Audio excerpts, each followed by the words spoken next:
guddi gi maam moomee guddi gi ñoom ñoo ko moomee mbay guddi gi yàgg na neex na te metti na te dëgër na kaj loolu affaire bu garaaw la xale xamu ko loolu dafa am miel am plante boo xam ni su guddi gi xaajee la tudd dañ ne 45 minutes avant laalal ñaari cuillère boo laalee ñaari cuillère xoolal da ngay bëri doole da ngay bëri doole guddi gi neex lool yàgg lool livraison à domicile c'est possible kon li may wax xam ngeen lan la miel la ak ay plante loolu nag mi ngi jugee Paris mi ngi tudd la nuit nous appartient wooteel 77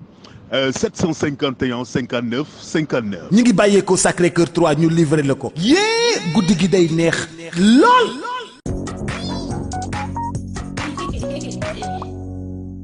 Ravi de nous retrouver, amis fidèles internautes, vous qui avez choisi de nous suivre partout à travers le monde sur la chaîne des grands événements VIP People TV, comme son nom l'indique, s'informer, juste c'est vrai. Comme j'ai l'habitude de dire ça, vous abonné, vous fàtte di bës cloche de notification bi ngir jot yeneen vidéo en exclusivité am mbégteeg banner del soirée en ce vendredi 27 juin 2025 indi leen beneen numéro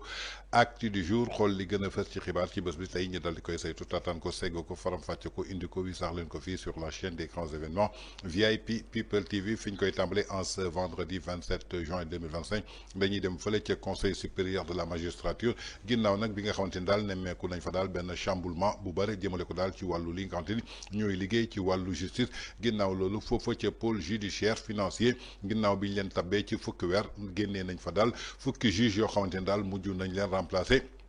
muy li nga xamante ni daal mi ngi tukkee ko ci secrétaire général bi ginnaaw nag bi ñu génnee ci réunion bi nga xamante ni daal moo waraloon conseil supérieur de la magistrature ñu amal ko démb di alxamis ñaar fukki fan ak juróom-benn ci weeru juin atum 2025 foofa ci palais de la république mu doon daal ay mesures individuelles yoo xamante ni daal dinañ ko fay adopté suñu sukkandikoo daal ci li nga xamante ni tey jii mooy cour suprême kii di madame Henriette Diop Fall précédemment nekkoon en détachement nekk foofa ci autorité de régulation de la commande publique di ARCOP moom la ñu nommé daal conseiller demale ko daal foofu ca cour suprême kii di Mamadou Seck Diouf précédemment nekkoon avocat général délégué ci wetu li nga xamante ne mooy cour suprême moom la ñu nommé conseiller délégué mu daal di jiite li nga xamante ne mooy cour bi kii di monsieur El Hadj Birane Faye précédemment mu nekkoon conseiller nekk référendaire foofu ca cour suprême moom la ñu nommé daal mu doon conseiller délégué bi nga xamante ne moo nekk ca cour ga suñu demee ci administration générale kii nga xamante ne daal mooy Omar Sall précédemment nekkoon président bu chambre bu cour d'appel moom la ñu daal di affecté foofu daal ci administration central bu ministère de la justice ñu dem ci ki nga xamante ne daal mooy Khorane Sène précédemment nekkoon président bu chambre bu cour bu Dakar moom la ñu affecté daal ci administration centrale bu ministère de la justice ñu dem ci ki nga xamante ne mooy madame Fatou Bintou Ndiaye précédemment mu nekkoon daal ci position boo xamante ne daal détachement la foofu ci ministère de la communication télécommunication et numérique moom la ñu daal di affecté foofu ci administration centrale bu ministère de la justice kii di Mouhamadou Ndéné Ndir précédemment nekkoon juge bu tribunal du travail hors classe bu Dakar affecté nañ ko ci administration centrale bu ministère de la justice ñi dem ci Ndeye Awa Diagne précédemment nekkoon juge bu tribunal bu grande instance hors classe bu Dakar ñu affecté ko ci administration centrale bu nekk foofu ci ministère de la justice suñu demee ci ressortu li nga xam daal mooy cour d'appel bu Dakar ginnaaw loolu daal kii di madame Aminata Fall Cissé précédemment nekkoon ci détachement foofu ca ministère de l'intégration africaine et des affaires étrangères te Yacine Fall nekk fa moom la ñu nommé daal tey mu doon président bu chambre cour d'appel bu Dakar muy li nga xamante ni tukkee koona daal foofu nga xamante ni tey ji maanaam mooy ca réunion conseil supérieur de la magistrature ginnaaw nag chamboulement bi ñu fa indi kii di madame Ndeye Amy Camara précédemment nekkoon juge bu tribunal grande instance bu Pikine Guédiawaye moom la ñu nommé daal membre bu chambre d'accusation financier bu pôle judiciaire financier ñi dem ci Sayara Seck précédemment nekkoon juge d'instruction foofu ca pôle judiciaire financier ñu nommé ko daal président de chambre cour d'appel bu Dakar kii di Moustapha Fall précédemment nekkoon juge d'instruction bu pôle judiciaire ñu boole ko foofu daal di koy nommé conseiller foofu ca cour d'appel bu Dakar kii di Soyoubou Sy di avocat général nekkoon ca cour d'appel ñu yóbbu ko daal di koy def fële nga xamante ni daal mooy avocat général ca cour d'appel bu Dakar muy li nga xamante ni tey jii ba tey mi ngi tukkee ko foofu nga xamante ni tey jii maanaam mooy ca réunion ba ginnaaw daal chamboulement daal lañ fa noté ñu bëre daal dinañ leen jëlee seen place kii di madame Ndella Dieye précédemment nekkoon juge bu tribunal d'instance bu Diourbel moom la ñu nommé daal juge bu tribunal bu grande instance hors classe bu Dakar ñu dem ci Khadim Diagne précédemment nekkoon juge bu tribunal grande instance hors classe bu Dakar tey ñu nommé ko mu nekk juge bu tribunal hors classe bu Dakar ñu dem ci ki nga xamante ni mooy Moussa Dey précédemment nekkoon juge tribunal grande instance foofu ca Kédougou tey jii moom la ñu nommé juge bu tribunal bu grande instance bu Pikine Guédiawaye muy ba tey chamboulement yoo xamante ne daal nemmeeku nañ ko démb daal ci conseil supérieur de la magistrature mën nañu jàpp ni que daal suñu demee daal fële nga xamante ni mooy ci région bu Thiès ki nga xamante ni mooy Alioune Sissoko précédemment nekkoon avocat général nekk ci wetu cour d'appel bu Kaolack moom la ñu nommé daal mu doon avocat général ci cour d'appel bu Thiès kii di Cheikh Anne précédemment nekkoon détachement foofu ci ministère de l'énergie ak pétrole bu mine ginnaaw loolu nommé nañ ko daal mu doon substitut général bu cour d'appel bu Thiès ñu dem ci ki nga xamante ni mooy El Hadj Mamadou Ndiaye précédemment nekkoon ci président tribunal grande instance moom la ñu nommé président tribunal grande instance bu Tivaouane kii di El Hadj Malick Dembélé précédemment nekkoon détachement auprès du ministère des finances et du budget ñu nommé ko président bu tribunal grande instance bu Diourbel Mamadou Bassirou Ndiaye précédemment nekkoon en détachement ci wetu ministère bi nga xamante ni mooy de la pêche ñu nommé ko daal procureur de la république bu tribunal grande instance bu Tivaouane kii di madame Khali Sakho précédemment nekkoon conseiller bu cour d'appel bu Thiès moom la ñu mujj nommé kii nga xamante ni daal mooy juge bu tribunal grande instance bu Thiès kii di Mamadou Mor Ndiaye précédemment nekkoon président tribunal grande instance bu Diourbel moom la ñu nommé président tribunal grande instance bu Tivaouane muy un grand chamboulement boo xamante ne daal nemmeeku nañ ko ci wàllu conseil supérieur de la magistrature ñii di ay juges yu bëri daal mujj nañ leen changé ci seen ay place jëlee leen ci yenn régions yi foofu ca pôle judiciaire fukk yi nga xamante ne daal bi ñu leen nommé fukki weer la def foofu nga xamante ni maanaam mooy ca pôle judiciaire mujj nañ leen daal di chamboulé. Toujours dans votre actu du jour de ce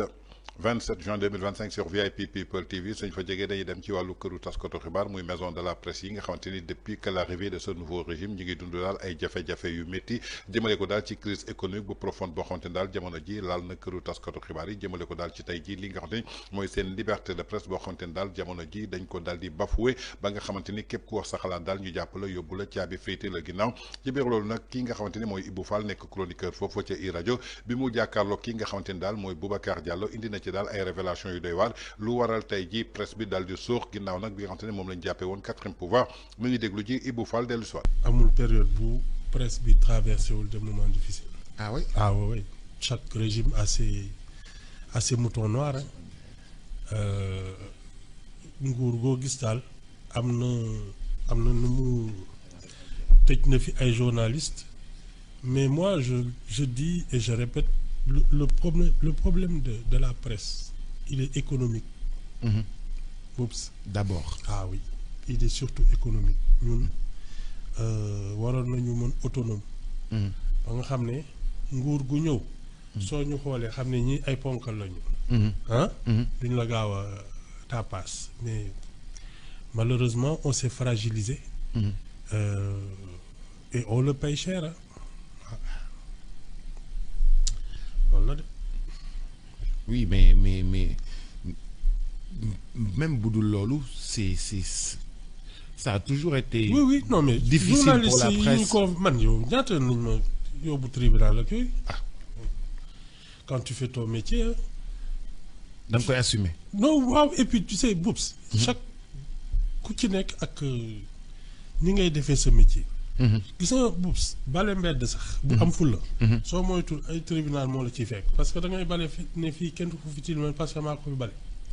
nit ñi di ci kii nga xuloo ci xeex ci ba dem ci kii donc chacun fait son métier selon son tempérament. Tous les métiers sont à risque. Le problème est la manière de l'exercer. Bon mais ñun ak ñëpp a yem dañuy woo de man de woo nañ ma ba sonn. Promoteur immobilier yi dañ leen di woo. ñëpp tout le monde. ñi dagg suuf si di jaay dañ leen di woo. oui. oui journalistes yi dañ leen di woo. homme politique yi dañ leen di woo. commerçant yeeg ñëpp la ñuy woo. y a toujours ay contentieux ay yooyu moom. du fi mbañ donc non c'est malheureusement notre lot hein. Mais man je dis ça chacun fait comme il sent quoi. non ouais. Ibou tey bu ñu taxawee tuuti ci ñi nga xam ni ñoo ñu jiite ñu doon wax ni gëmuñu réalité pouvoir mais aujourd'hui on se rend compte que c'est très difficile pour le Sénégal c'est très difficile pour ceux qui dirigent dañuy sentir que ni vraiment c'est peut-être le monde qui est difficile mais eux ils n'avaient pas appréhendé un peu les difficultés d'être à la tête d'un État et de gérer un État. Ah xam nga mais il faut parce que ñoom xam nga nit du fal boppam. Ce sont les Sénégalais qui ont eu le choix sur 20 candidats dont d'anciens premiers ministres. Ay ministres de l'économie ay vraiment il y avait dans la liste des candidats on en avait même 60 ci 40 itam tu avais d'anciens premiers ministres tey ak yooyu ñi nga xam ne. On avait 100 et quelques. waaw mais xam nga les dossiers qui ont finalement été déposés. C'était 40. 60. 60. 40 yi mooy bi may naan Macky Sall il n'avait pas à les recevoir. ñoom Mimi Touré yooyu ci lañ bokkoon. La majorité a refusé de prendre quelqu'un d'expérimenté. C'est normal. ñun kay nañ teg na suñuy tànk rek. Oui mais Ibou. C'est le manque d'expérience. Il y a le manque d'expérience mais même quand tu as de l'expérience Boups moi je trouve que ce pays est mal dirigé depuis longtemps avec des gens qui avaient de l'expérience parce que Abdou Diouf bi muy jël dëkk bi il a été 10 ans premier ministre il a été ministre de la coopération xawma gouverneur de région secrétaire général de ministère directeur de cabinet yooyu foog naa à la présidence genre yooyu quoi donc bi muy yegsi il avait fait le tour de la maison. ñoroon na ba pare ñoroon na ba mais dara non c'était pas. mais pourtant Abdoulaye Wade quand il est arrivé il a révolutionné un peu la gestion wala bokk en tout cas image yu Sénégal bi nga xam ne moom la ñu gisoon ni dara bougé wul. waaw Abdoulaye Wade moom dafa tabax toj. Wade il voyait grand xam nga moom c'est un mégalomane moom yu ndaw bëgg ko et bon moi je trouve que c'est effectivement quand on a un pays comme ça il faut voir grand. il faut voir grand. Ah oui oula. mu teg apix. non tu sais yëkkati kër yi dugal autoroute à péage bi fay nit ñi fay leen yëkkati leen. foofu Ibou boo xalaatee foofu nu mu meloon rek. non xam nga pour te dire Wade déjà dans l'opposition il a refusé d'être un misérable moom ci suñu histoire politique nii c'est le premier opposant qui refusait de mourir de faim quoi moom dafa doon wut xaalis di dawal Mercedes ak yooyu. décapotable. oui il habitait un quartier chic ak yooyu il n'avait rien à envier à personne am kër Versailles am xam nga. bës na fi 93 dafa lim tous ses biens il avait même distribué à la presse naan su ma doon politique je serais plus riche que Ndiouga Kébé. Ça pour dire que ñun et notre mal Boups c'est le misérabilisme c'est-à-dire ñun dañuy toog nañ fii c'est difficile yëpp a metti yi dafa cher et cetera non ça c'est des histoires Boups parce que sénégalais lu mu néew dina ngénte boo xam ne day tant koñ ba koñ. dina jënd ay basin ay la jënd non femme bi jippir bu muy sol 500 000 lay jar. voilà ay dina am bés boo xam ne dina wane ne bésam la te kii. or yu muy takk 10 millions wala 20 millions. Boups, ce n'est pas de le faire en un seul jour, c'est que ça doit être tous les jours. Refuser d'être un pauvre. D'abord, c'est le travail. Il faut travailler dur pour y arriver. Mais malheureusement, on nous a mis dans la tête que nous étions des pauvres. Qu'on vivait de l'aide internationale accueillie. Nous, c'est ça notre problème. On a un problème de mental. Mais comment dirais-je, lui, Ablaye Wade, il a vu grand. Il a d'abord rompu avec cette mentalité de pauvre. Bon, il a dit que c'était un pays prospère, machin,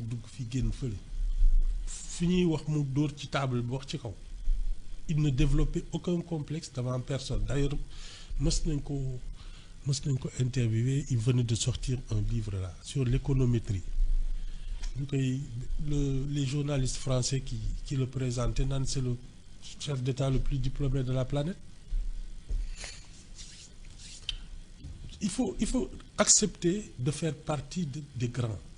kon ñoo ko déggandoo ci presse bi li muy traversé ci ay jafe-jafe depuis que régime bi ñëw waaye nag c'est normal ndaxte bépp régime bu ñëw rek am na ay mouton noiram ginnaaw nag bi nga xamante ni lii nga xamante ni mooy presse sénégalaise leer mooy seen jafe-jafe.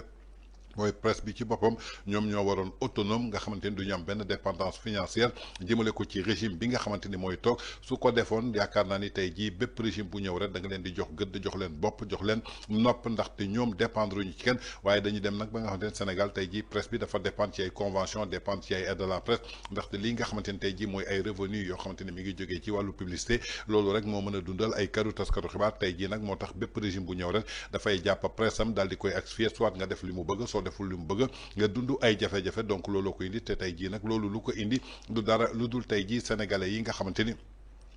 ñoom ñoo xool ki leen neex ñu daal di koy tabb ndaxte nit mënta fal boppam ndaxte régime bii nga xamante ne tey jii moo fi nekk muy le président de la République son excellence monsieur Bassirou Diomaye Faye mënul tabb boppam ci bopp réewu Sénégal mais sénégalais yi ñoom ñoo xool ci li nga xamante ne mooy liste 20 candidats yi nga xamante ni retenir nañ leen ay premier ministre nekk ci ay ancien ministre ay DG ay technocrate ay diplomate nekk ci ñu daal di teggi ñooñu ñëpp dem seeti benn inspecteur des impôts et domaines daal di koy fayal ci bopp réew mi te balaa muy nekk 20 sax yaakaar naa ni liste bi demoon na ba egg 100 ñu wujj ko yóbbu ba 60 ba tey jii bi ñuy valider 20 la ñu valider donc je crois que ñi nga xamante ni mooy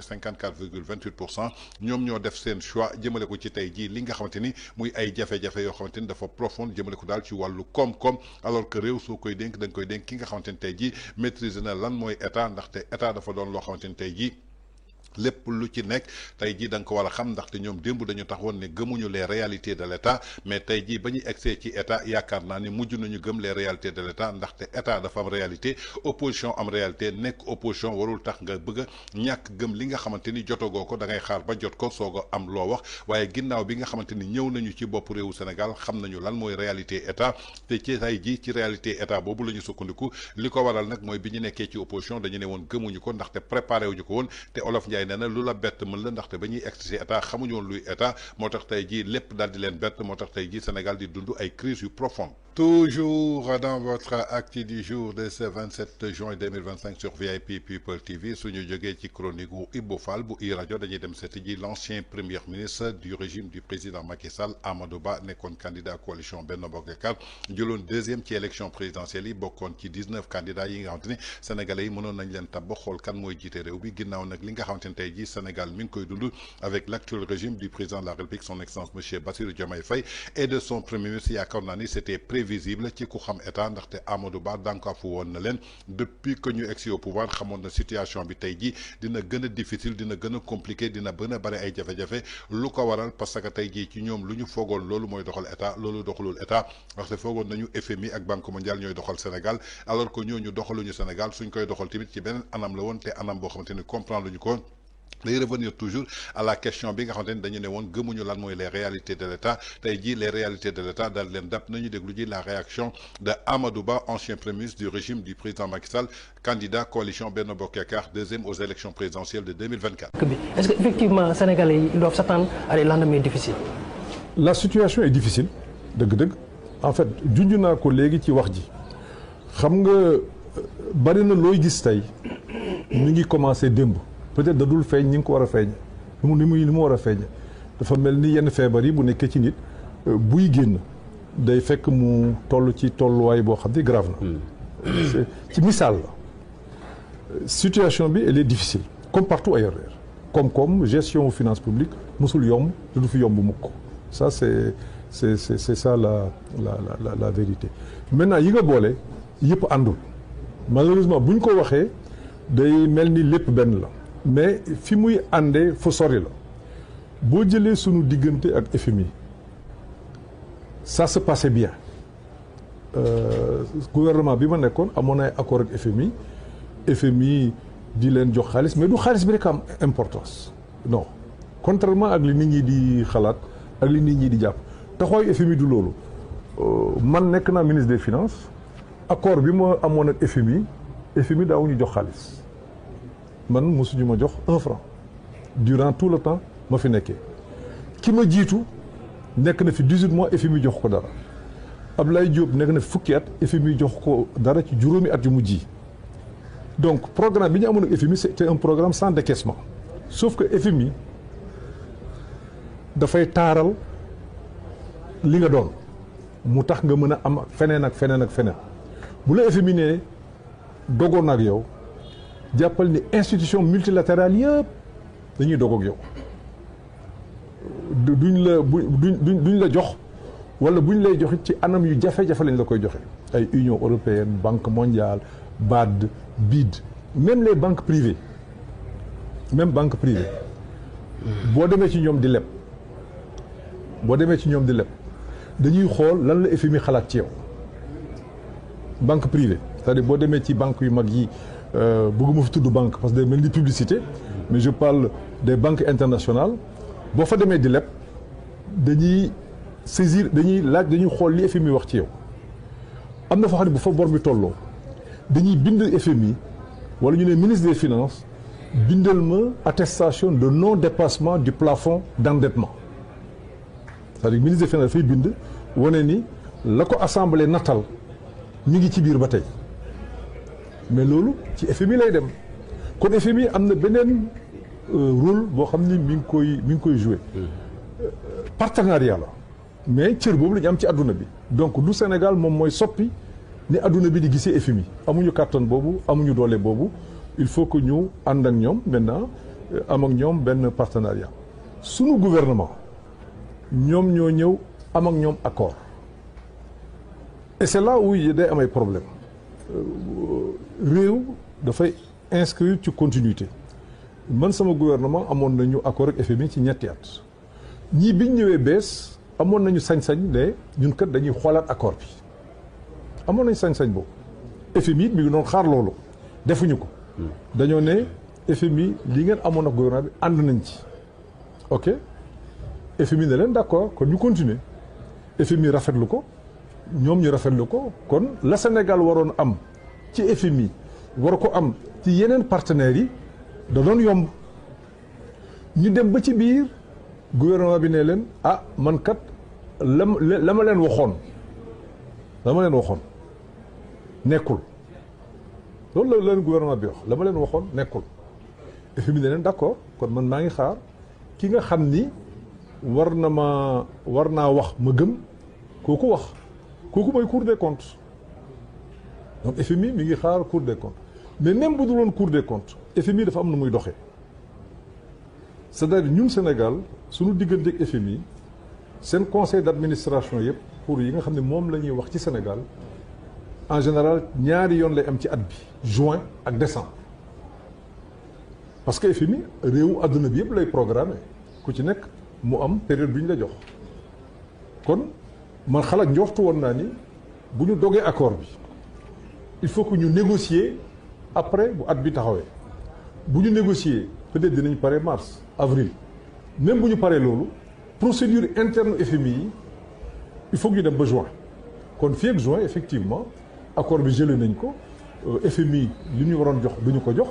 mais ñeneen ñi nga xam ne aussi waroon nañ ñu jox danañu xaar ba FMI wax li muy wax ci Sénégal bu pare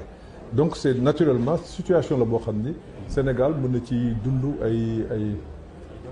jafe-jafe. Maintenant accord de pêche bi nga wax ak Union européenne. Mais Union européenne par exemple dimbal bi ñuy dimbal en waxumal accord de pêche mais dimbal yi nga xam dañu koy dimbal ay appui budgétaire yenn financement au projet yi bu FMI arrêté dañuy arrêté. dootuñu la jox dañuy arrêté ba FMI waxaat. Banque mondiale noonu BAD noonu BID noonu AFD noonu donc mën nañu njortu ni effectivement juróom benn weer yi di ñëw mën naa jafe lool ci Sénégal ci wàllu en tout cas koom bi mën na jafe parce que même bu ñuy lebi li ñuy lebee dafay gën a cher waaw bu ngeen di fàttaliku man bi muy mujjee leb ci ay eurobond man dama dem ci marché bi ku dem ci marché bi dañuy wax ku dee ci marché yaa tàgg sa bopp woo partenaires yëpp investisseurs yëpp ma ne leen dama bëgg a dem ci marché ku ma mënul lebal à 30 ans bul ñëw xam nga ku lay lebal à 30 ans daf la wóolu ngeen wax ma ñaata taux ngeen may joxe kii ne la 9 kii ne la 4 kii ne la 3 kii ne la 6 kii ne la 7 te def moyenne mais après da ngay xool ñen ñoo la war a lebal te lañ lay jox peut-être c'est des fonds spéculatifs ou c'est des fonds vautours duñ koy wooye ñoo xam ni bu ñu duggee sa réew mën nañ la yàqal man ñoo ñëpp dama leen génne woon li may wax ni c'est factuel c'est des documents publics bu leen neexee mën nañ ko siiwal la ñu fay ci commission la ñu fay ci intérêt la ñu fay ci avocat mi ngi fii il y a pas de problème parce que c'est le marché c'est comme ça que ça fonctionne ñu am 30 ans mais tey jii même si les conditions de marché ont changé gouvernement Sénégal mënul leb à 30 ans en tout cas ci taux bi moo ko lebee woon à 6,75 en dollars sur 30 ans c'est-à-dire 2048 c'est impossible parce que xalaat bi ñu amoon ci Sénégal rafetoon na rafetaay boo xamante ni loolu Sénégal mënuñoo ko am tey jii nag xalaat bi jëm Sénégal ñaaw na ñaawee boo xam ni mënatuñu am loolu il faut maintenant ñu tabaxaat loolu li koy tabax nag bokk na ci. kon ñoo ko déggandoo sur la situation difficile bi nga xamante ni moom journaliste bi ndax prévoiroon nañu ko ñu nekk ci ay lendemain yu sombre Amadou Ba ne na ko situation bi fi mu toll dafa difficile waxatuma la ak nag suba fi ñu jëm lay gën a difficile ndaxte tey jii dafa bare loo xamante ni nit ñi ñu ngi koy gis waaye comprendre ñu ko xamuñu naka lay demee xamuñu naka lañ koy doxalee ndaxte tey jii état dafa am ay réalités yoo xamante ni tey jii soo nekkee ci touche bi doo ko daal di comprendre ñu bëri dañuy foog ni que tey jii lii di lëkkaloog FMI ak Banque mondiale maanaam da lay defal ay décaissement di la jox xaalis alors que demeewul noonu tey lëkkaloog li nga xamante ni mooy FMI maanaam crédibilité lay lokk ci yow maanaam facilité la tey jii nga mën a wuti ji xaalis ci yeneen bërëb yoo xamante ni maanaam durée bi dina yàgg te taux bi dina yomb ndaxte moom mii di Amadou Ba yaakaar naa ni nekk na ministre des finances ba jógee fa amul benn 15 boo xamante ni décaissé na ko foofa ci FMI tey nag kooko waxul su ko waxul woon kenn du ko gëm ndaxte ñi nekk tey ci bopp réew mi dañu foog ni FMI da doon jox Sénégal xaalis. nee na balaa mu fi nekk ministre des finances bi fi njëkkoon jiitu nekk na fi ba jógee fi FMI joxu ko dërëm am beneen ministre bu fi nekkoon pendant 10 ans ci juróomi dernière atam la ko FMI mos a jox xaalis donc je crois que tey jii du FMI nga xamante ni moom mooy développé réew mais luy développé réew maanaam mooy lëkkaloog FMI ci ay crédibilité ndaxte ñoom amoon nañu ak FMI ay accord yoo xamante ni mën na leen permettre ñu jëli ji xaalis feneen ci ay taux yoo xamante ni yu yomb la ci li nga xamante ni mooy durée boo xamante ni bu yàgg la donc ñi loolu la ñu comprendreul moo tax bu ñu duggee rek ñu commencé daal di attaquer li nga xamante ni mooy FMI jëmale ko di wax ci wàllu loi des finances jëmale ko ci ay chiffres maquillés ci ay bor yoo xamante ni tey jii dañ ko nëbb alors que loolu comprendre ñu woon FMI lenn rek la dépendre maanaam dafa am benn garantie ak benn crédibilité boo xamante ni tey jii képp koo xamante ni daal lëkkaloo nga ak FMI jox la garantie yooyu fépp foo dem wuti ji koppar mbir mi dina yomb ci ñoom. ñoom nag tey jii loolu la ñu daal di perte moo tax tey jii ñuy dem ci ay empreinte obligataire di dem ci ay marché UEMOA di fa lever daal ay somme yu ndaw yoo xamante ni daal ci courte durée lañ koy daal di fay ci ay taux yoo xamante ni daal c'est excessivement cher donc ce qui prévoit aujourd'hui maanaam dafa am ay mbir yoo xamante ni su tàmbalee duñ ko gis mais ca fin ba lañ koy daal di gisee donc mu doon daal waxu démb Amadou Ba dafa mel ni tey jii moom moo daal di raisonné joxe la vérité ci li nga xamante ni mi ngi ko doon wax muy situation bu catastrophique boo xamante ni sénégalais yi ñu ngi koy dund. toujours dans votre actu du jour de ce 27 juin 2025 sur VIP People TV suñ fa jógee dañuy dem seeti ji Djibi Ndiaye jiite li nga xamante ni daal mooy NFA nouveau front force alternative bi nga xamante ni jamono ji ñoom ñoo taxaw tem pour xeex daal lépp loo xamante ni ay jafe-jafe la ñu koy dund ci réew mi depuis que le président de la République Bassirou Diomaye Faye ak accéder au pouvoir ak premier ministre lan la ñu defagum ci Sénégal ban secteur moo dox tax te tey jii gis nañu li nga xamante ne mooy correct bi nga xamante ne daal moo nekkoon tribunal des pairs jëmale ko daal ci këru taskatu xibaar yi ñu tuddee ko 4e pouvoir tey jii nee na dafay tëj buntoom lu ko waral nag amatul budget de fonctionnement lii di aide à la presse bi ñu doon jagleel li nga xamante ne tey jii mooy këru taskatu xibaar yi ba presse correct di ci am wàllam pour que mu doon fonctionnement mën a régulariser lépp loo xamante ni moo jëm ci këru taskatu xibaar ñaari at a ngi nii amul benn këru taskatu xibaar bu jot aide à la presse lii di ay convention yoo xamante ni dañ ko signé woon tey jii bi premier ministre ñëwee dafa daal di bloqué lépp loo xamante ni mooy paiement yi je crois que loolu tey dafa mérité ñu daal di ciy jàm baaraamu tuuma ci biir loolu nag Jibi Ndiaye jiite li nga xamante ni mooy NFA def na ci daal ay révélation ginnaaw démb bi ñuy jàkkaarloog taskatu xibaar yi. Assemblée nationale bu deful liggéeyam Sénégalais yi génn defal leen seen liggéey fàttali leen seen ay responsabilité parce que nag man ñun lii ñu gis ci séddale bukki lay nirool est-ce que nag Sénégalais dañuy toog 3 mois yu ne ñu génneel ñu rapport nañu yéen daal pauvres yi nax sa xanda ngi dof yi jël leen 2 milliards yi 3 milliards yi këlamti koo ko seen biir seeñu ko ñun régime bi suñuy lex di gonfler ñuy séddoo ay 300 et quelques milliards yoo xam ne ci gouvernement lay dugg te kenn mënu la wax fan la jaar defaroo pont parce que bañ toogee ba léegi du pont parce que bañ toogee ba léegi du teen bu ñu gas parce que bañ toogee ba léegi du benn sénégalais bu ñu jox liggéey à part ñoom seen ay nitu bopp parce que bañ toogee ba léegi du ku gis dispensaire parce que tabax rek yéen journaliste ngeen dama ko génneel fii balaa conférence de presse bi di pare. centre de santé bi gën a ndaw centre de santé bi gën a ndaw Pastef génnewu ko te bu leen fàtte ni gars yi lii 15 mois la 15 mois budget 6 000 milliards. moom la mag yoroon def réaliser lu mu doon réaliser. te bu leen fàtte ni 2 milliards d'investissement la Pastef génnee ci 3 mois yi est-ce que xam ngeen ni BRT beeg TER bii 1100 et quelques milliards la BRT ak TER 1100 et quelques milliards d'investissement après bu ñu jógee ñuy saaga Macky Sall mais man ànduma ak Macky Sall mais ñii Macky Sall leen gën BRT ak TER 1100 milliards la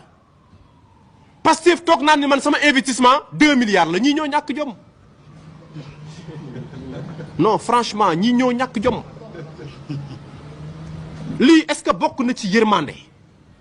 te loolu BRT ak TER rek laa yor bourse de sécurité familiale kese bokk laalee ëpp na 30 milliards dem na benn moment ñu yokk ba presque 60 et quelques milliards loolu kese waa léegi ki nga xam ni maanaam nag moo war a arbitrer yor xaalisu réew mi kooku nag jotul ñu wax ak moom muy Ousmane Sonko sénégalais yi may ko lu ñu musul may kenn muy lépp luy financement mu tëj ko biir biroom téye ko di ko dogal amul benn projet booy def Sénégal te jaarul ci loxoom te ay la yëwoon nag dafa tële yoon bi mu jël dara baaxu si parce que nag état bu investirul nan la liggéey di amee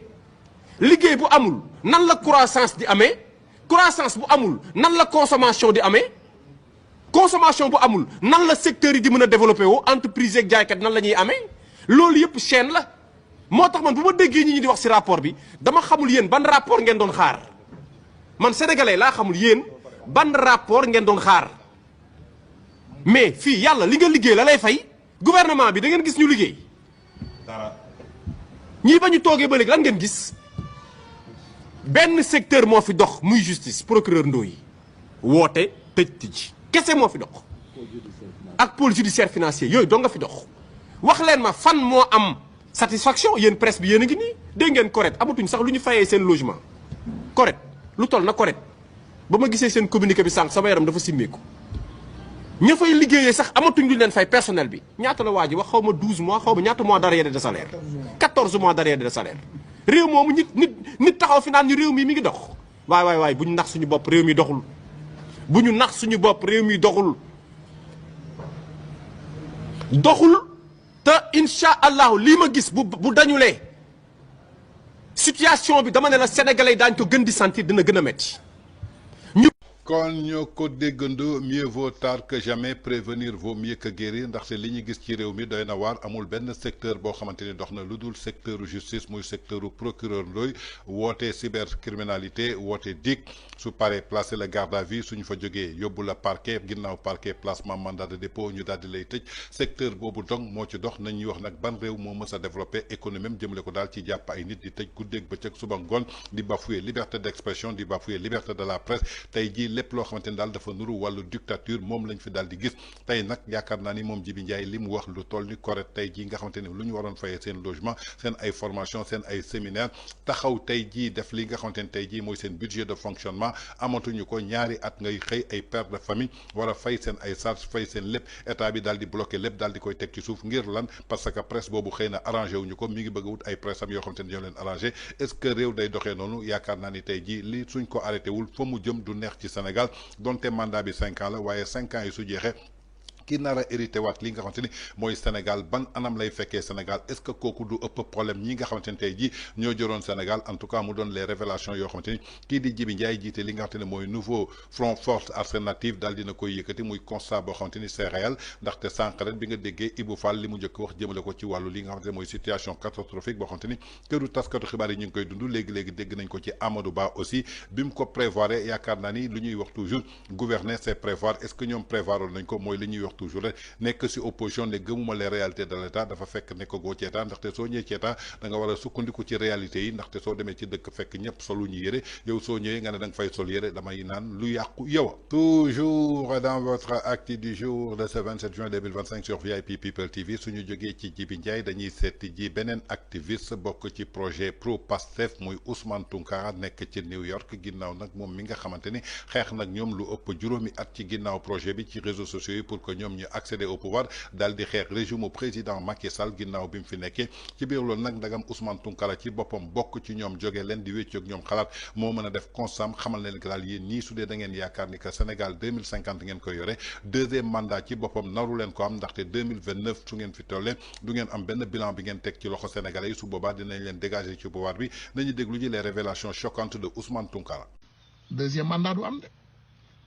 xam-xam laa leen di wax nag. I'm a political advisor and I'm a business advisor maanaam mën naa la jox ay conseillers politiques comme mën naa leen jox ay conseillers de business pour ngeen xam dans la politique xool leen histoire du Sénégal li may wax Senghor deuxième mandat troisième quatrième yooyu yëpp amul woon benn contestation bu dëgër moom mooy xool foqati jox boppam. Abdou Diouf amul benn contestation bu dëgër moom moo daan def créer jàpp Ablaye Wade tëj ubbi jox boppam Ablaye Wade ba mu ñëwee Macky Sall mii ngeen di gis moo doon directeuru campagne yu Ablaye Wade bi ñuy toje deuxième mandat bi dañ ko sàcc flagrant mënuñu ko woon gagner légalement mais dañ ko foqati xam ngeen li may wax. Macky Sall second mandat am 2019 ñun ñëpp xam nañ ne dafa sàcc élection donc Ousmane Sonko ak Diomaye bu ñu ñëwee ñu ne déet ñoom bu ñuy dem élection lépp ay leer ñu teg ko sur la table avec la frustration wallahi billahi tallahi lazim frustration bu ci nekkee nii te les choses n'ont pas changé deuxième mandat du am neexul nag dégg mais man je dis les choses comme il le faut comme ça mu metti léegi ñu def rectification parce que xam naa ne kilifa gu mag gi le grand guide il nous écoute parce que nag mënuñu on fait le combat et quand il est temps de se bénéficier de ce combat newuma ñu jël xaalis dugal ci poche kenn mais les employés comme ni ma leen ko waxee yére yii ma sol nii di ko jaay ay patriotes yu ñuy dàq ci seeni ay poste parce que amuñu CDI parce que Macky Sall dafa jël ay nitam defal leen ay CDI Macky Sall dafa jël ay nitam defal leen ay CDI Macky Sall a pris ces personnes ñu defal leen ay CDI la Macky Sall defal ay mbokkam gis ngeen ñi ngeen di gis yëpp daaj yeeg ñeneen yeneen nit yu nekk feneen ak feneen les employés qui sont dans les grandes entreprises les employés qui sont partout Macky Sall dafa jël ay nitam defal leen ay CDI les patriotes amuñu CDI ñu bari ci ñoom amuñu parce que Macky Sall du la defal CDI boo àndul ak moom Macky a tendu tous ces pièges politiquement liñ leen daan ne Macky Sall dafa am xam-xamu politique gis nga gars yi ñu ngi ñuy divertir ci ay Macky Sall Nations Unies loolu du débat xam nañu ne Macky Sall du dem Nations Unies du dem Macky Sall ñoom ñoo la gën a xam ne Macky Sall du dem Nations Unies waaye dañu bëgg a divertir yóbbu ñu fii ñuy tëb di dal yóbbu ñu fële ñuy tëb di dal naxanteeg ñun nii ba élection jot bàyyi xale yi frustré bàyyi ñëpp mer bàyyi patriote yi frustré après nag ngeen ñëw ne campagne jot na kan ngeen di am campagne Tunkara mii nga xam ne c'est un homme d'affaires il est devenu pauvre après moom ngeen di ñemee ñëw ne voilà non Tunkara va nous supporter non et pourtant nous on avait tenu presque 50% de ce combat mais Tunkara bari na ay morom il y a les jeunes qui sont fâchés qui sont frustrés chaque jour ñu woo ma grand awma liggéey grand ça ne va pas grand man kenn nanguwuma jël grand man kenn faalewuma grand man kenn on se dit la vérité c'est la vérité mais y a-t-il des frustrés entre nous et le pourquoi mais bien sûr qu'il y a des frustrés entre nous on n'est pas des magiciens bien sûr qu'il y a des frustrés il y a des personnes qui ont perdu leur boulot man xam naa ci ay nit yoo xam ne dañu perdre seen boulot et j'ai même appelé les DG concernés pour leur dire ne leen patriote bii nga dàq patriote bale nga dàq je les ai dit man je vous l'ai dit et je le répète man waxuma sax ay voiture 50 millions moom je pense que c'est un peu excessif waaw oto moom wax dëgg yàlla mën nga am ay oto yu baax a baax mais 50 millions moom c'est un peu excessif 50 millions xaw na bari voilà 50 millions moom gudd na quoi c'est un peu excessif voilà 50 millions is a lot 50 millions is a lot 50 millions c'est excessif is a lot 50 millions c'est beaucoup je pense que mën nañoo xool mu gën a baax ñu xool prix yi mu gën a wàcc mais 50 millions moom c'est un peu excessif on peut acheter de bonnes voitures à 25 millions à peut-être 20 millions mënut a ñàkk jënd oto moom mënut a ñàkk voilà mais c'est des voitures du gouvernement du Sénégal et c'est des voitures quand même bu mandat député yi jeexee ay oto yoo xam ne la nguur gi moo koy jaayaat moom ko loolu moom il faut ñu bàyyi ko xel donte prioritaire bi day nekk ki nga xam ne moom lañ ko jëndaloon on n'a pas besoin de certaines voitures de luxe 50 millions it's a little bit stretched hein 50 millions it's a little bit stretched parce que 50 millions c'est beaucoup parce que auto 50 millions ça waay loolu dans les normes loolu Land Cruiser là c'est une voiture extraordinaire voilà donc on peut parler de 30 millions peut-être hein 30 millions mooy $40,000 that's a lot loolu mën nga ci am ay Toyota Highlander yu bees tàq je pense que voilà seulement quitter les appels d'offres restreints avec les milliardaires moom boo bëggee jënd oto ci moom 50 millions nga koy jënde waaye boo bëggee jënd oto vraiment bu bakkane mën ngeen ko jaarale ci patriotes yi ngeen am ay oto yu baax une centaine de voitures dans des délais très raccourcis te du doon ay oto yu compliqué te du doon ay 50 millions. kon ñoo ko déggandoo muy ay révélation choquante yoo xamante ni Ousmane Tounkara nekk pro Pastef pro projet Pastef donte nee na du militant Pastef waaye bokk na ci ay défenseurs ay influenceurs ay activistes yoo xamante ni lépp lu Pastef defoon ci opposition bi mi ngi ko doon défendre taxaw ci thème pour que ñoom ñi egg si au pouvoir kon tey su ne moom conseiller la en politique conseiller la en business su leen xamle ni que du ñu am deuxième mandat nañ ko jàpp def ko téere ndaxte ni ñuy doxalee nii du nit koo xamante ni tey ji mën nga changer Sénégal ba nga présenter bilan pour que sénégalais yi wóoluwaat la dénk la réew mi ndaxte li ñuy doxalee nii du dara lu dul tey ji ñàkk faale nit ñi nga xamante ni ñoom la ñu àndaloon démb daal di xeex ñoom la ñu diggoon ay promesse te promesse yooyu amul dara loo xamante ni respecté nañ ko ci Macky Sall nag da leen gën a yeewu ci politique moo taxoon képp ku amul CDI du la recruter ñoom nag tey ji faalewuñu kenn lenn rek la ñu faale maanaam mooy seen noos seen gundaandaan donc ci loolu la ñu tegu tuddee nag loolu la ñu yaakaar ni tey ji moom la ñuy amee deuxième mandat bu ñu nax seen bopp ndaxte dañuy toog ba campagne bi jot est-ce que ñoom suñu leen woowee tey pour ñu campagne atal leen nu ñu leen defoon ndax dañu leen faale moom Ousmane Tounkara nee na du faale kenn en tout cas muy ay avertissement di révélation choquante yoo xamante ni daal kii di Ousmane Tounkara dafa mel ni day confirmer toujours li nga xamante ni Djibi Ndiaye wax na ko kii nga xamante ni mooy Ibou Fall wax na ko mu confirmer aussi li nga xamante ni mooy regret bi nga xamante ni daal choix sénégalais yi def nañ ko seen choix le 24 mars 2024 daal di porter le président Bassirou Diomaye Faye ci bopp réewu Sénégal ginnaaw 19 candidats yi nga xamante ni ñoom ñëpp ñoo ko ëppoon woon CV boo xamante ni moo gënoon riche ci parcours étatique. Toujours dans votre acte du jour de ce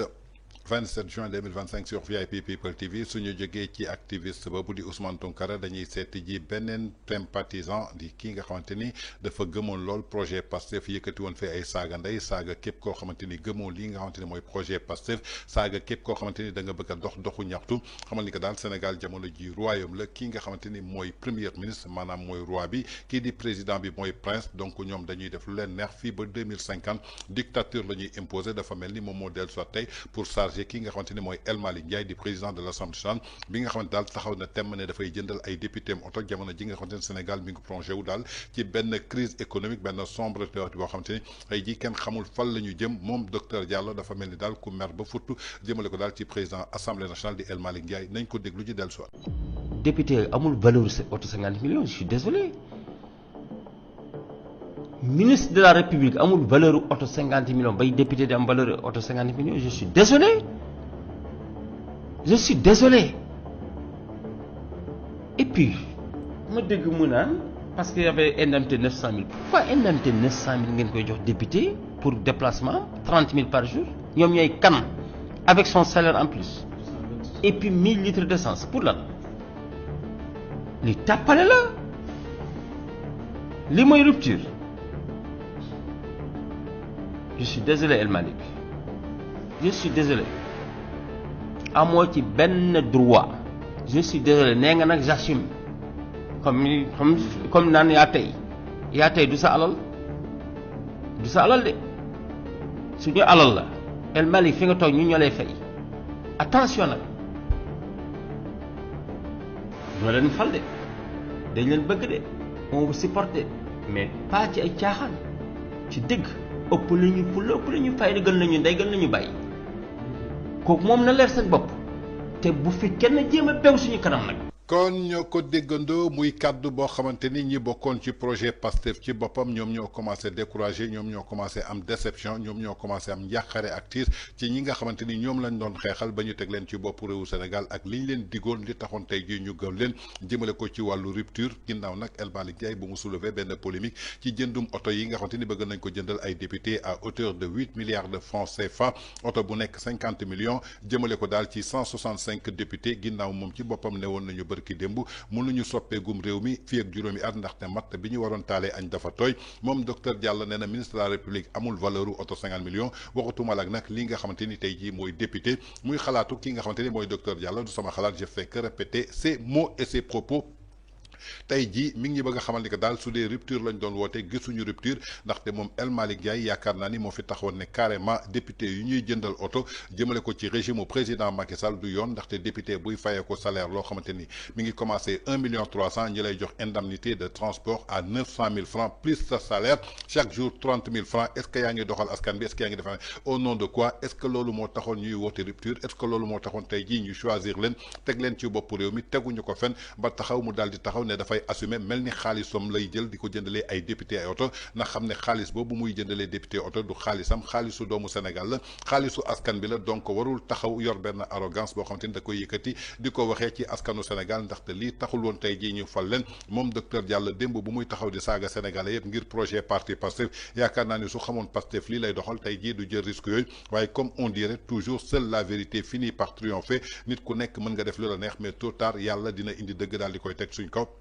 kon ni ko Ousmane Tounkara waxee docteur Diallo wax ko yaakaar naa ni tey jii ñoom la ci seen biir ñoom ñoo commencé gisal seen bopp seen ay constat que ñi nga xamante ni tey jii ñoo yor Sénégal lépp lu ñu diggoon ci changement wala rupture doon ko xeexee régime président Macky Sall tey dañu fekk fii li nga xamante ni tey jii moo gën a pire ndaxte un député boo xamante ni tey jii dañu ne député askan bi nga député du peuple nga je crois que da nga war a taxawal sa peuple mais doo fi taxaw ci intérêt boo xamante ni benn nit rek la ndaxte liñ lay fay du nit ki moo la koy fay askanu Sénégal ñooy dajale seen taxe ak seen impôt daal di koy jox pour que ngeen liggéeyaat daal di koy dugalaat ci askan bi ba askan bi gis ci seen bopp tey nag amul kenn kuy yeewoo Sénégal tey jii gis boppam ci nguur gi à part ñi nga xamante ni tey jii ñoom ñoo nekk daal di gundaandaat di noos di voyager di changer yére di mel ni ay mannequin di défiler suba ngoon guddeeg bëccëg. Toujours dans votre acte du jour de ce 27 juin 2025 sur VIP People TV suñ fa jógee dañuy descendi foofu ci assemblée nationale fekk fa tey jii ci ñi nga xamante ni ci député Pastef fi la ñu bokk kenn gi ñu tuddee ko Cheikh Bara Ndiaye ñu xamee woon ko nag ci jaayum garabu ay ndoxum siti la doon faj faj ginnaaw loolu mu soppi boppam def ko chroniqueur nekk ci plateau Walfadjri ba ginnaaw loolu daal ñu daal di koy dugal ci liste Pastef ba mu nekk député foofa ca assemblée nationale di fayeeku 1,3 million francs tey ñu war ko jëndal oto 50 millions est-ce que dafa représenter peuple bi wala représenter wul peuple bi ginnaaw barki démb Guy Marius Sagna nag bu mu yéeyee yàbbi jëmale ko daal ci wàllu suukaru koor bi nga xamante ni am na foofa ca assemblée nationale ak oto yi ñuy jënd te waxtaanewuñu ko moom kii nga xamante ni daal mooy Cheikh Bara Ndiaye daf ko daal di weddi ba mu set wecc waaye li ma jaaxal bi mu ko weddee ki nga xamante ni mooy président groupe parlementaire am bu Pastef di Ayib Daffé bu mu jàkkaarloog Chérif Dia dafa mel ni dafa confirmer li Guy Marius Sagna waxoon muy 100 000 francs yoo xamante ni dégagé nañ ko ci enveloppe jox ko ñenn ci ay député comme suukaru koor muy kii nga xamante ni tey jii moom la ñu war a jëndal oto 50 millions est-ce que duñu jox dëgg kii nga xamante ni tey jii maanaam mooy docteur Diallo jëmale ko est-ce que député yi am nañu valeur pour que ñu jëndal leen oto 50 millions alors que toogaluñu fa askan bi ba tey bu mu jógee foofu ñëwaat na aussi ci dossier scandale Azer bi ginnaaw scandalu Azer bi moom indi na daal layam daal di koy teg xamal ni que daal Seydou Kane moo jënd kii di Badara Gadiaga ginnaaw nag Badara Gadiaga kenn xameewu ko benn liggéey muy changer oto di sol ay mbasin di sol ak sumi du dara lu dul xaalis bi nga xamante ni tey jii moom la ko Seydou Kane jëndee muy ay accusation yoo xamante ni est-ce que mën na indi preuve bi suba su ko Badara Gadiaga porter plainte wala day naan député la rek balaa nu kiiraayam moo ko daal di protéger ba lu ko neex mu daal di wax ak moom moomu nga xamante ni mooy Cheikh Bara Ndiaye yan kàddu la yëkkati woon démb ci Badara Gadiaga toujours may laaj nag est-ce que ñii jar nañoo jëndal oto est-ce que ñii jar nañoo jël ñu teg leen ci pencum ndaw réew ma ñeneen ñi ñooy représente le peuple sénégalais nañu déglu ji les deux versions de Cheikh Bara Ndiaye. koor suukar koor waaw. ah man de député laa. bi ma fa nekkee ak tey jii. waaw mësumaa jot fukki dërëm. ñu ne lii suukaru koor la. ah suukaru koor bi kon amul. mësuma koo jot bu fekkee moom xaalis la ci jublu. mësumaa gis xaalis boo xam ne joxe nañ ko assemblée nationale. ne lii suukaru koor la. gisuma ko gisuma fu mu amee yëguma fu mu amee yëguma ko am. buñ ma saisiré ma gis ne lim bi xaw naa bëre ñu décider ni comme que ñenn ñi demandé nañu am ñu demandé wul ñu ne nañu accorder à tous les députés du groupe parlementaire. Une aide pour ces actions de solidarité. Un appui pour ces actions de solidarité. 100 000 francs CFA par député. 100 000 francs CFA moom loolu la ñuy woowee yaakaar naa ne sukkaru koor. te député yi. kon ñoo ko déggandoo muy kàddu yoo xamante ni Cheikh Bara Ndiaye moo ko wax nee na bi mu nekkee assemblée ba tey ji musul gis benn yoon fu ñuy joxe lii di sukkaru koor moom Cheikh Bara moo ko wax. barki démb man maa jàkkaarloog vidéo Cheikh Bara bu muy naan lii Guy Marius Sagna di wax dañu toog woo képp kuy député ñu ne ko képp koo xamante ni bëgg nga jël avance su tabaski 100 000 francs 200 000 ak 300 000 lañ doon joxe mais dañ koy dagg ci sa salaire. kon yaakaar naa ni li Guy Marius Sagna doon wax moom mu confirmer ko démb tey dafa ñëw weddiwaat ko ci même plateau waaye li ma jaaxal à côté kii di Ayib Daffé di président groupe parlementaire Pastef bi nga xamante ni moom Cheikh Bara Ndiaye ci boobu groupe la bokk moom moo ko daal di confirmer jëmale ko ci plateau kii nga xamante ni tey jii maanaam mooy Chérif Dia ca TFM may laaj diggante Cheikh Bara Ndiaye ak Ayib Daffé kan moo ciy wax lu am wala lu amul en tout cas ñoom ñoo werante seen biir weddante seen biir même Cheikh Bara Ndiaye bi la ñuy gisaat ci suuf ci problème mu Azer ne kii di Seydou Kane moo jënd kii di Badara Gadiaga te li mu jëndee Badara Gadiaga oto la ko jëndee Badara Gadiaga mi ngi jënd oto mi ngi solo ku si mi di jënd ay basin alors que Badara Gadiaga liggéeyul amul xaalis amul dara même Cheikh Bara Ndiaye moo toogoon xamante que kii di Badara Gadiaga nit ku intelligent la nit ku muus la nit ku am xaalis la nit ku yor la moo tax ñu tànn ko def ko ci cellule communication li nga xamante ne mooy taxawu Sénégal bu Idrissa Seck kon may posé wu question ci Sénégalais yi ban Cheikh Bara Ndiaye la ñu war a gëm ban kàddu bu fiable la ñu war a gëm est-ce que tey jii ñii ñoo ñuy toogal ci pencum ndaw réew ma est-ce que ñii ñoo mën a soppi suñu Sénégal est-ce que ñii ñoo mën a changer suñu Sénégal est-ce que ñii ñoo ñu mën a génne ci crise économique bi ñu nekk en tout cas à vous de juger. Toujours dans votre acte du jour de ce 27 juin 2025 sur VIP People TV suñ fa jógee dañuy dem ci plateau Sen TV édition du soir ginnaaw Mouhamed Diop bu mu dalalee kii nga xamante ne mooy Thierno Alassane Sall président République des valeurs jëmale ko tey jii est-ce que sénégalais yi am na politicien bu ñu mën a gëmati bu nekk opposition di dig sénégalais yi su ma egsee au pouvoir dinaa def lii alors que su egsee du def lenn ndaxte tey jii suñu ràññee képp koo xamante ni mës nga nekk ci opposition kàddu yi ngay yëkkati ak soo egsee pouvoir dafay mel ni yàlla ak yàlla ndaxte gisoon nañ fi Ablaye Wade après 26 ans d'opposition mu wootee soppi ginnaaw nag bi nga xamante ni jëlee na fi régime mu parti socialiste est-ce que bu mu ñëwee gis nañu soppi sénégalais yi ci boppam ginnaaw ñaari mandat ñoo ko jëlee ci bopp réew mi gis nañu Macky Sall bi ñëwoon jiital ñu lii nga xamante ni mooy la patrie avant le parti ginnaaw loolu bu mu demee ba ci biir parti bi la gën a jiital gannaaw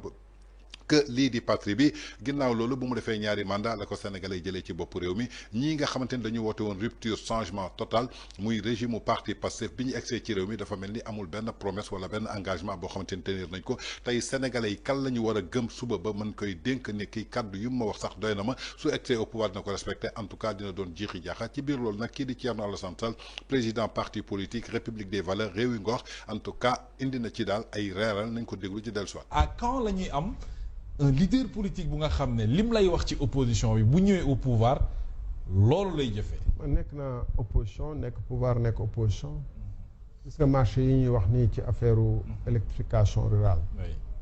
lu tax man je suis à l'aise dessus kenn du ma dugal nag ci ay débat wu terre à terre wala di yàq suma wax. Sonko daf ma tëkku woon assemblée nationale. ma ne ko bismillah nangu naa saa yoo bëggee. foo ko bëggee ak kii ñu débattre ci li nga ma accusé man parce que moo ma accusé nga indi say firnde du ko indi ba ilaa yow mi diin parce que nekkut ñeneen bëgg a xeex jënd xeex bi ci moom man ba ma ñëwee ministère de l'énergie dama ne lépp luy électrification marché électrification rurale dañ koy delloo ASER la ma fa fekkoon muy loo xam ne ministère bi moo ko doon gérer ma woo commission boo xam ne day am Sénélec ASER ñu saytu lépp ndax lépp a ngi jaar yoon ba mu jeex après man leen man dootuma bokk ci parce que rôle ASER la pour def ay marché absolument ASER directeur général mooy signé ay marché gis ngeen ko ci kii bii nii gisu leen ci benn yoon signature ministre déggu leen ci benn yoon ministre ñoom ñooy laaj avance de démarrage ci marché EPC bi le DG de l'ASER moom moo bind directeur de l'ordonnancement et de la dépense publique le 22 mars laajte avance de démarrage bu avance de démarrage amee ñoom ñooy dem ci terrain bi xool ndax ñu ngi def wala defuñu ñoom ñooy suivre décompte yi xool ndax nombre de poteaux yi samp nañ ko loolu yoonu ministre bi newu ci lu muy di suivre ndax programme bi mu ngi avancé wala avancé wul am déet ministre bi signé wu ci yoonam newu ci loo tax fii ñu toog ba léegi man déggoo ma wax ci ministre de l'énergie et des trucs parce que loo dugal nit ci lu mu bokkul ma nekk ministre de l'énergie toujours marché Font Roche boo xam ne 50 000 lampadaires yi ambassadeur ci France ci boppam ba nekkoon ñëw na suma bureau ànd ak ay entrepreneurs français pour ñu jàppale leen ñu signé dama lànk bind nañu ba ma jógee ministère bi démissionné que man maa doon traîner loo marché boobu ndax nangam sangam mais parce que anam yi ñu ko bëggoon defee dëppoowul ak intérêt Sénégal jàpp naa ni mun nga nekk ci réalité pouvoir ñoom maa ngi dégg gars yi ñu naan way 7 milliards sax 7 milliards dong lañ may 7 millions dong lañ may fay waaw kenn ci ñoom ci directeur général 7 millions dong lañ may fay mais loolu arrogance mënu ko weesu moi je trouve que au moment où il y a des travailleurs ñu dàq seen bërëbu liggéeykaay amatuñu payoor sax au moment même le ministre n'a pas 7 millions il n'a pas la moitié de 7 millions normalement ministre du jot moitié ou 7 millions quand même oui au moment où des gens qui travaillent beaucoup plus un général de l'armée il n'a pas ça aïe ceux qui meurent au front là-bas en Soudan ça fait une mauvaise communication au moment où les médecins ñu nekkoon fii di nekk ci Covid bi nekk au front di mën a risquer seen vie les infirmières elles n'ont même pas 500 000 francs ça peut créer des frustrés mais c'est de l'arrogance totale ñun man newoon naa DG dama dem gis président nii lii bu ñu ko defee c'est indécent président bañ nga forcer ko mu wàññi ko mais donc xam nga du réalité pouvoir nit ki pouvoir day wone koo doon au moins on aimerait avoir une république des valeurs et j'aime rappeler souvent ñaar en dehors de Sankara sori na Mamadou Dia mu ngi fi woon Mamadou Dia j'aime rappeler souvent que gis nga César l'empereur romain Kaiser parmi les plus grands Auguste César ak ñooñu nga xam ne ils ont conquis presque toute l'Europe bu ñu jógaan guerre indaale 50 000 prisonniers jàpp ay dëkk yu dul jeex tout puissant ñoom nag dañu amoon démocratie entre eux parce que auparavant bala muy am coup d'état république la woon donc César dañ koy tànn comme chef de la république ñi koy tànn nag dañu amoon démocratie ay nawle la ñu woon. tey am ku ndopp ci ginnaawam ne ko nit ñi di ko acclamer ñëpp kontaan gañe nga fi def andi nga fi ndambu kenn mësul indi parce que loolu guerre la woon. dañ koy fàttali rappelle-toi tu n'es qu'un mortel. fàttali lu que nit kese nga. mais ñun fii réew mi dañ lay dem ba gëmloo na ni yow malayka nga presque waaw moo tax et fragéologie boobu da nga koy gis ci waa Pastef une fragéologie quasi mystique et mystificatrice au fond. alors est-ce que ñu ngi mën nañu xaar ci honorable député Thierno Alassane Sall Assemblée nationale mu posé fa ay questions yu ci mel ni lu jëm ci secteur de la presse parce que suñu secteur bi quand même monsieur le président nekk na secteur bu doy waar déjà aide à la presse bi ba léegi ñu ngi ko bloqué tax na carte de presse bi nga xam ne moom la ñuy defar commission bi liggéeyatul fi mu nekk ni on ne produit pas de carte de presse correct bi nga xam ne mooy réguler le secteur tey la ñu jot communiqué ne dañuy tëj seeni bureau parce que amuñu budget de fonctionnement et ci code de la presse bi dañu wax ne aide à la presse bi ci la ñu loger seen budget de fonctionnement entreprise de presse yi ñu ngi agoniser wu daanaka ñu ci bëri ñu ngi ci ay arriérés de salaire yu énorme un ministre de la communication bu abonné absent président sax mi ne woon du dalal le patronat ministre bi mu ñu booleel duñu ko gis duñu ko dégg cette situation bi presse bi di dund naka nga ko jàngatee. le projet de Pastef wax naa ko depuis le départ mooy liquider presse xam nga wolof dañu am benn kàddu ni échelle bu la may nga yéeg bu fekkee ni da nga nekk ku doy waar di képp ki ñaan da nga koy jéem a daaneel wala lakk ko pour bu ko keneen utiliser. ñoom gëmuñu démocratie. dañu gëm ni que seen xeex seen kii moo leen may lu ñu am ak seeni réseaux sociaux ak seeni influenceurs dont ñu bëri ñoo xam ne c'était des manipulateurs ñoom loolu la ñu gëm et jàpp nañu dafa yomb goo xam ne bu ñu bàyyee liberté gi xam nañu seen bopp wóoluwuñu seen bopp xam nañu dañu tële que pour wane ko day yomb ñu ne donc presse bi faw ñu jatankoo tëj gémmiñam pour ñu bañ a wone li ñu nekkee ñun moom mooy raison pour laquelle yii ngay wax nii yëpp nga xam ne c'était la presse comme université comme la santé c'est des services essentiels pour la démocratie la liberté et l'épanouissement du sax démocratie rek ak yooyu épanouissement doomu aadama parce que ginnaaw émission politique yi ñuy def peut-être yu néew la ci li ngeen di def yéen a ngi ci ay émission culturelle acteurs culturels yi di ñëw di fi am ay plateforme nga nekk ci émission religieuse ci information générale donc da ngeen nekk un pilier essentiel pour la cohésion nationale tamit boo gisee tey Sénégal foo dem dans le pays dañuy regarder les mêmes chaînes waroon na nag am diversité nit ñi di ci dégg basari di ci dégg pulaar di ci dégg joolaa di ci dégg kii loolu ce serait intéressant mais dafa nekk ba dafa dem ba def le lien avec la nation tey boo demee Casamance boo làkkee nit wolof dina ko dégg mu tontu la wolof nga dem kii y a quand même un effort de cohésion une participation à la cohésion nationale donte nag comme ni ma ko waxee léegi la cohésion warul nekk au détriment de la diversité. bien sûr bu ñu defee kii war nañu ci mais yooyu yëpp. ci jàppale gi la waroon doon ak cahier de charge yi accompagner leen suñu xale yi gis-gis bu ñuy am ci monde bi gis-gis boo xam ne surtout ère de l'intelligence artificielle ère des grands réseaux TikTok ak yooyu monde occidental bi ak chinois bi ak japonais yi ninja kii comment on dit. mangasu coréen yi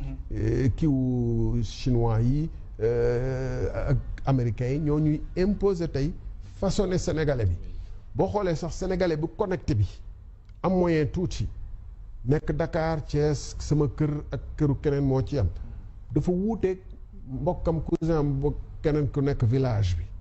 dafa mel ni ñaari Sénégal ñoo am ci fànn boobu parce que ñii dañu bokk trop ci connecté wu Manchester City Real de Madrid et cetera ñële di vivre ay réalité ñun ñu am combat boo xam ne en tant que tiers monde dañ ko war a combattre d'abord pour façonner suñu vision ñu nit gis nga conflit Iran Israël bi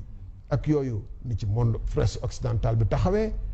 Libye waxatuñ ci Soudan RD Congo seen vision lañ ci imposé même ba nu ñuy doxalee ci mbirum suñu sëy yeeg homosexualité ak yooyu ñu bëgg ñu imposer donc tey la ñu war a gën a am. c'est important. suñu ay réseau propre suñu ay plateforme bopp suñu waxukaayu bopp suñu xalaatukaayu bopp.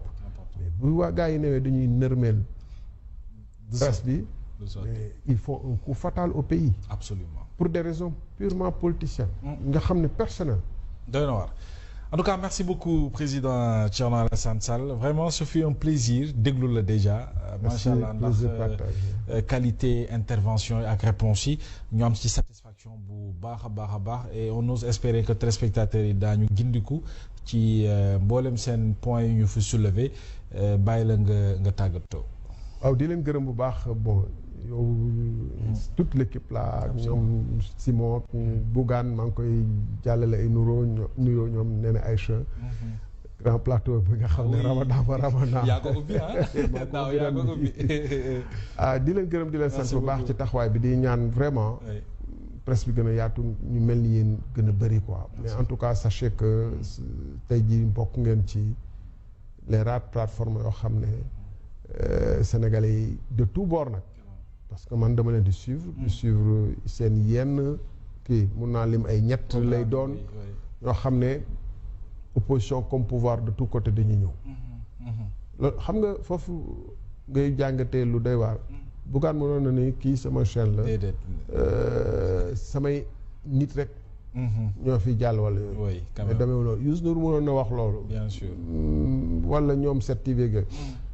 mais li ñu bokk ñun ñëpp RTS commencé woon di kii mais de plus en plus mu ngi def effort mu ngi def effort mais ba kon ñoo ko déggandoo muy réponse bi nga xamante ni moom Thierno Alassane Sall servir na ko Mohamed Diop ci plateau Sen TV ginnaaw nag bi nga xamante ni nekkoon na pouvoir nekk na opposition kon xam na ñaar yëpp ndaxte tey ji lii nga xamante ni mi ngi koy wax jëmale ko ci wàllu ASER muy affaire électrification rurale lu mu xam la bu baax a baax kon su ci yëkkatee ay wax ba daal di koy teg daf ko def en tant que un représentant du peuple en tant que un député boo xamante ni dafa bëgg lumière ak transparence jëmale ko ci lii nga xamante ni tey ji moom la Sénégalais yi sàkku ci ñi nga xamante ni ñoo jiite réew mi waaye suñu bëggee déformer ay waxam di ko indi ci ay débat terre à terre ci ki nga xamante ni directeur bi moom mën na ko jàngal donc du ko ci fekk si ndaxte ki nga xamante ni mooy leaderu parti Pastef di l'actuel premier ministre daf ko accusé woon assemblée nationale mu woo ko ne ko ñëwal woo naa la ci débat foo ko bëggee ak kañ nga ko bëgg ak nan nga ko bëggee waaye boobu ba tey gisu ko te nga indi say preuve ndaxte moom ci boppam moo ko accusé parce que moom ci boppam moo ne woon sooy accusé nit yow yaay indi say preuve waaye du ki nga accusé mooy indi ay preuve pour seetal boppam kon yaakaar naa ni tey jii moom loolu rek doy na tey jii ci li nga xamante ni ay firnde yoo xamante ni respecté na ko ndaxte bu mu nekkee pouvoir ñu bëgg ko signaloo li nga xamante ni d'accord na ni lii baaxul ci askanu Sénégal dafa préféré daal di fay bàyyi poste ministre ba bàyyi fa salaire ba bàyyi fa privilège ba détee jël li nga xamante ni mooy peuple sénégalais teg ko ci kanamam boobu ba tey mi ngi ci opposition bi tey ji taxawaay boobu la amee ci assemblée nationale kon daal dafa mel ni moom Thierno Alassane Sall jël na saabu bi daal di ragg boppam que képp ku bëgg a yaakaar daal boo xamante ne lim lay wax en tant que opposition su excès au pouvoir loolu lay def kon nañu jàpp ni que daal Thierno Alassane Sall moom ci kaay ñooñu la bokk donte nag ragg na boppam ba mu set wecc waaye Olof Ndiaye dafa ne ku ndóbin rey sa maam foo seen lu ñuul da ngay daal di daw te gëm naa ni lii nga xamante ni Pastef jaay nañ ko Sénégal pendant 10 ans ci livre solution ak projet ak tey bi ñu egsee ci bopp réew mi li Sénégalais yi dund dina jafe lool Sénégalais gëmati benn opposition jëmale ko daal ci ay kàddu yoo xamante ni mi ngi koy wax gaaw na bi nga xamante ni jolokul li nga xamante ni mooy nguur gi. Toujours dans votre acte du jour de ce 27 juin 2025 sur VIP People TV suñ fa jógee dañuy dem seeti ji leaderu parti Pastef du temps de l'opposition ginnaaw nag li nga xamante ni Thierno Alassane Sall wax na ko léegi neen na daal nit ki soo ko accusé du moom mooy indi ay firnde yow mi ko accusé yaay indi preuve teg ko sur la table ne lii lay accusé preuve yaa ngi nii ginnaaw nag bi nga xamante ni moom mi ngi nekkoon ci opposition bi dafa am lu mu gëmoon jëmale ko daal ci reddition des comptes ni ko président Macky Sall doon defee ak CREI bi nga xamante ni dañ ko tegoon te gëmu ko musu ko gëm CREI boobu tey ñu remplacé ko pôle judiciaire financier CREI boobu tey jii fi nekkoon te gëmu ko tey pôle judiciaire financier bi nekk tey ci seen régime di leen defal même travail que li nga xamante ne mooy CREI def na ko may laaj sénégalais yi diggante li mu gëmoon démb ak li am tey lan moo ci wuute nañu déglu ji leaderu parti Pastef du temps de l'opposition. man je suis juriste de formation dès première année droit li ñu jàng mooy justice ça doit être le principe accusatoire mooy man maay ñëw ne yow sàcc nga sama xaalis samay preuve ngi nii yow nga ñëw défendre sa bopp juge bi tranché mais ñëw ne Seydina mii am na kër fii naa ko njëkk a denc Rëbës doog a wër nag ndax mën am na possibilité am kër gi wala déet loolu peuple sénégalais waru koo nangu parce que loolu diine gi ñu gëm sax da koo sit da koo dàq diine ci boppam nee na kii accusé mooy andi ay preuve am te preuve bi day jiite accusation bi doo accusé nit ba pare dem wuri preuve bu loolu weesoo man leen seen mbirum CREI bi tappale la da ngeen dig sénégalais yi gestion sobre et vertueuse mais liquider ay adversaires politiques moo tax CREI jóg di ngeen jël ñeenti politiciens juróomi politiciens jël ñaari homme d'affaires jël ñaari hauts fonctionnaires nëppal leen boole nag réew mi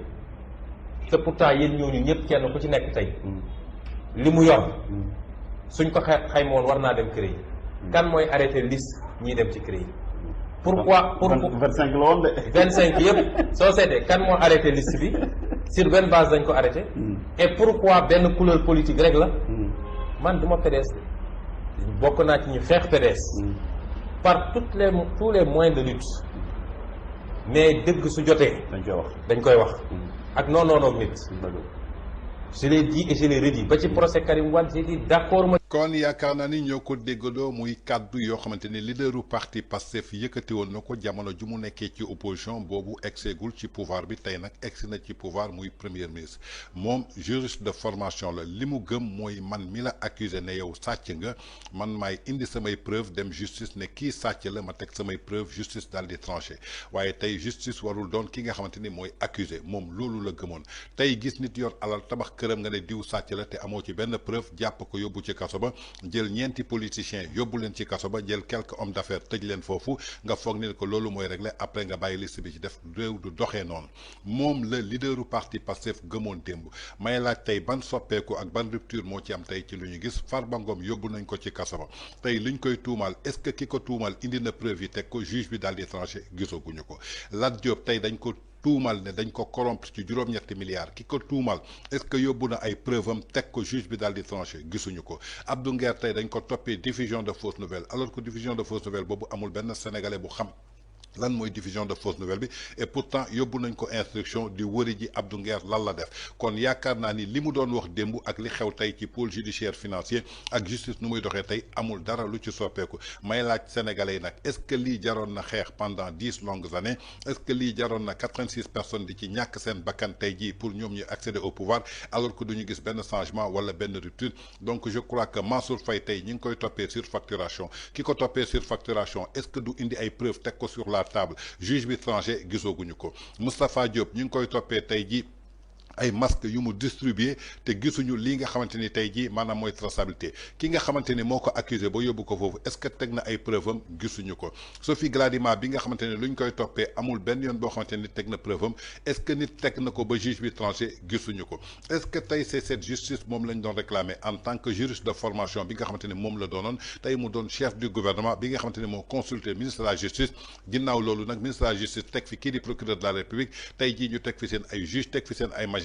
lan mooy soppeeku bi lan mooy diggante CREI ak pôle judiciaire bi nga xamante ni gëmu ko donte xeexoon na PDS démb ba PDS jóge fi et pourtant démb bi ñu bëggee egsi ci nguur gi dañoo dem seeti ji PDS pour mu jàppale leen est-ce que xeex boobu amoon na njëriñ naka ngay xeexee nit ba mu jógee fi tey nga dem wuti tàllal ko loxo pour que mu jàppale la donc toujours day am ay incohérence jëmale ko ci tey ji pratique yi nga xamante ni ñu ngi ko doon dégg démb ñu koy jaay comme rêve tey ak li ñu gis ci réalité bi nga xamante ni moom la ñuy doxalee donc day fekk ci question bi nga xamante ni Mohamed Diop waxoon na ko kañ la ñuy gëm benn opposant boo xamante ni am na lu ñuy wax te su excès au pouvoir du respecter loolu donc je crois que dina difficile trop ci boppu sénégalais pour que ñu gëmati benn opposant ci ay dige ak ay promesse gëm naa ni képp ku bëgg a yorati Sénégal ñëwal rek nga ne dinañ yor Sénégal waaye bul digee ñaari salaamaaleykum. Toujours dans votre acte du jour de ce 27 juin 2025 sur VIP People TV suñu jógee ci l'ancien opposant président parti Pastef l'actuel premier ministre dañuy dem déglu ji Madiambal Diagne le journaliste jëmale ko daal ci condition de détention yi nga xamante ni jamono ji Farba Ngom ñoom Lat Diop ñoom Mansour Faye ñoom Moustapha Diop ñu ngi koy dund foofa ca kaso ba ak condition de visite yi nga xamante ni tey jii moom lañ leen teg jàpp ne daal ce sont des conditions yoo xamante daal c'est indigne d'une personne parce que nit ki da nga war a respecter li nga xamante ne mooy intégrité am respecter dignité am respecter humanité am waaye jël ay nit dugal leen ci kaso parce que neexuñu la pour un simple règlement de compte muy ay révélation yu terrible ginnaaw Madiambal Madiambal Diagne moom ci boppam ba mu demee foofu ca Rebeuss dem seeti ñenn ci ñi nga xamante ni tey jii ñi ngi leen denc foofu ca kaso ba te dara waralu ko lu dul benn règlement de compte nañu déglu ji les révélations de Madiambal Diagne ginnaaw bu mu jàkkaarloo ki nga xamante ni mooy Maïmouna Ndour Faye. dama am ay xarit Abdou Nguer ak ay Moustapha Diakhaté ñu téye leen ci loolu yoon nañ leen bàyyi et puis dafa am leneen lu ci nekk loolu nag vraiment dama ko bëgg interpeller solennellement le président de la République Bassirou Diomaye Faye interpeller solennellement le premier ministre Ousmane Sonko parce que lu bari ci réew mi lu ci dogal moom la interpeller le ministre de la justice Ousmane Diagne ni leen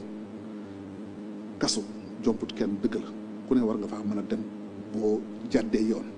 mais nit ñi dañu am dignité dañu la war a am lu leen di traité surtout ñi nga xam ne dañu am ay responsabilité ci état responsabilité ci état mooy boo demee ba nga xam ne tu as siégé au conseil des ministres am na cër bu la réew mi jox am na lu ñu la warwaale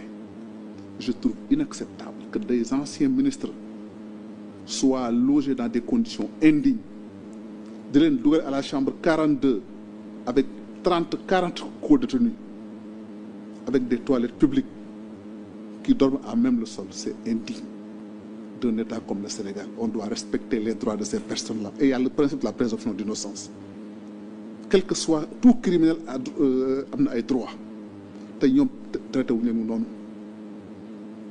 Ousmane Sonko bi ñu ko fi jàppee mu dafa feebar dañ ko yóbbu clinique Teranga hôpital principal Sénégal di ci fay 200 000 francs par jour moo dàq hôtel 5 étoiles ñu jëlee ko foofu yóbbu ko. ñu yóbbu ko Sébikotane jëlee ko Sébikotane yóbbu ko Cap Manuel jox ko l' appartement qui était construit pour hygiène après mu am fa salon mag salle à manger mag cuisine mag lépp parce que cëram la ku ne dafa am sa cër kon dafa am ñeneen ñu am cër. Je trouve indigne ces conditions d'emprisonnement des Sophie Gladima Siby, des Mansour Faye, des Farba Ngom, des Lat Diop, des Moustapha Diakhaté, des Abdou Nguer et d'autres personnes. dama leen di ñaan lii laay war a soli nañu saafara loolu. Des conditions de détention. Des conditions de détention. Il faut qu'il règle cette question-là. leneen lu ñu fi def. ñooñeental la ak soxorantew noonu laa ko mën a gisee man il faut que ça cesse loolu c'est une situation qui me révolte et même les conditions de visite de ces gens-là man dem naa fa seeti fa ay nit en prison je trouve les conditions de visite indignes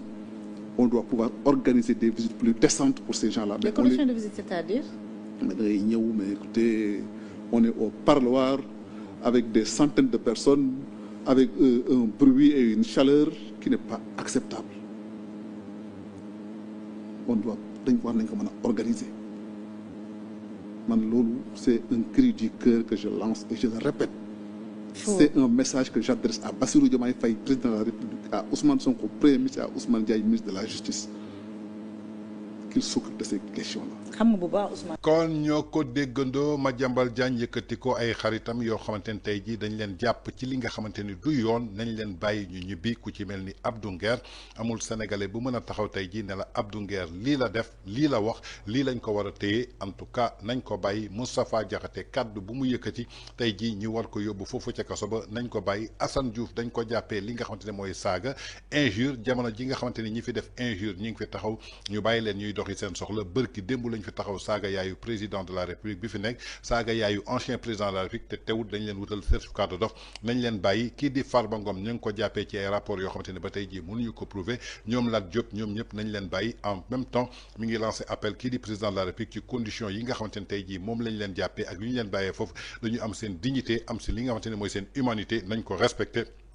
ba ci conditions yi nga xamante ni tey jii moom la ñuy amalee visite yi dafa doon ay conditions yoo xamante ne adéquatul bàyyi leen ci parloir yi nit ñi di yuuxu gauche ak droite tàngoor bu matt bi loolu yëpp war nañ ko xoolaat daal di koy bàyyi xel ndaxte ñoom bokkoon na ci lu ñu doon xeex démb ñoom bokkoon na ci tey jii ci changement ak rupture yu ñu doon indi en tout cas muy benn message solennel boo xamante ni Madiambal mi ngi koy lancé directement à l'encontre du président de la République son excellence monsieur Bassirou Diomaye Faye di ko ñaan et je crois que tey jii war na ci mën a bàyyi xel ndaxte askanu Sénégal ñooy seetaan àdduna wërngal këpp ñoo ñu wër am na ay kaddu yu fi nekkoon démb jusqu'à présent c'est récent ñi ngi koy tegaat sur la table kon seen kaddu démb dafa war a méngoog seen jëfi tey. toujours dans votre acte du jour de ce 27 juin 2025 sur VIP People TV suñ fa jógee dañuy dem ci kii nga xamante ni mooy Bachir Fofana le journaliste chroniqueur placé en garde à vue depuis 48 heures foofa ca police plateau ginnaaw autosaisine procureur de la République ci kaddu yi nga xamante ne daal yëkkati woon na ko reprendre les propos de kii nga xamante ne mooy Guy Marius Sagna ci octroi marché des véhicules yoo xamante ne tey jii amal nañ ko foofa ca assemblée nationale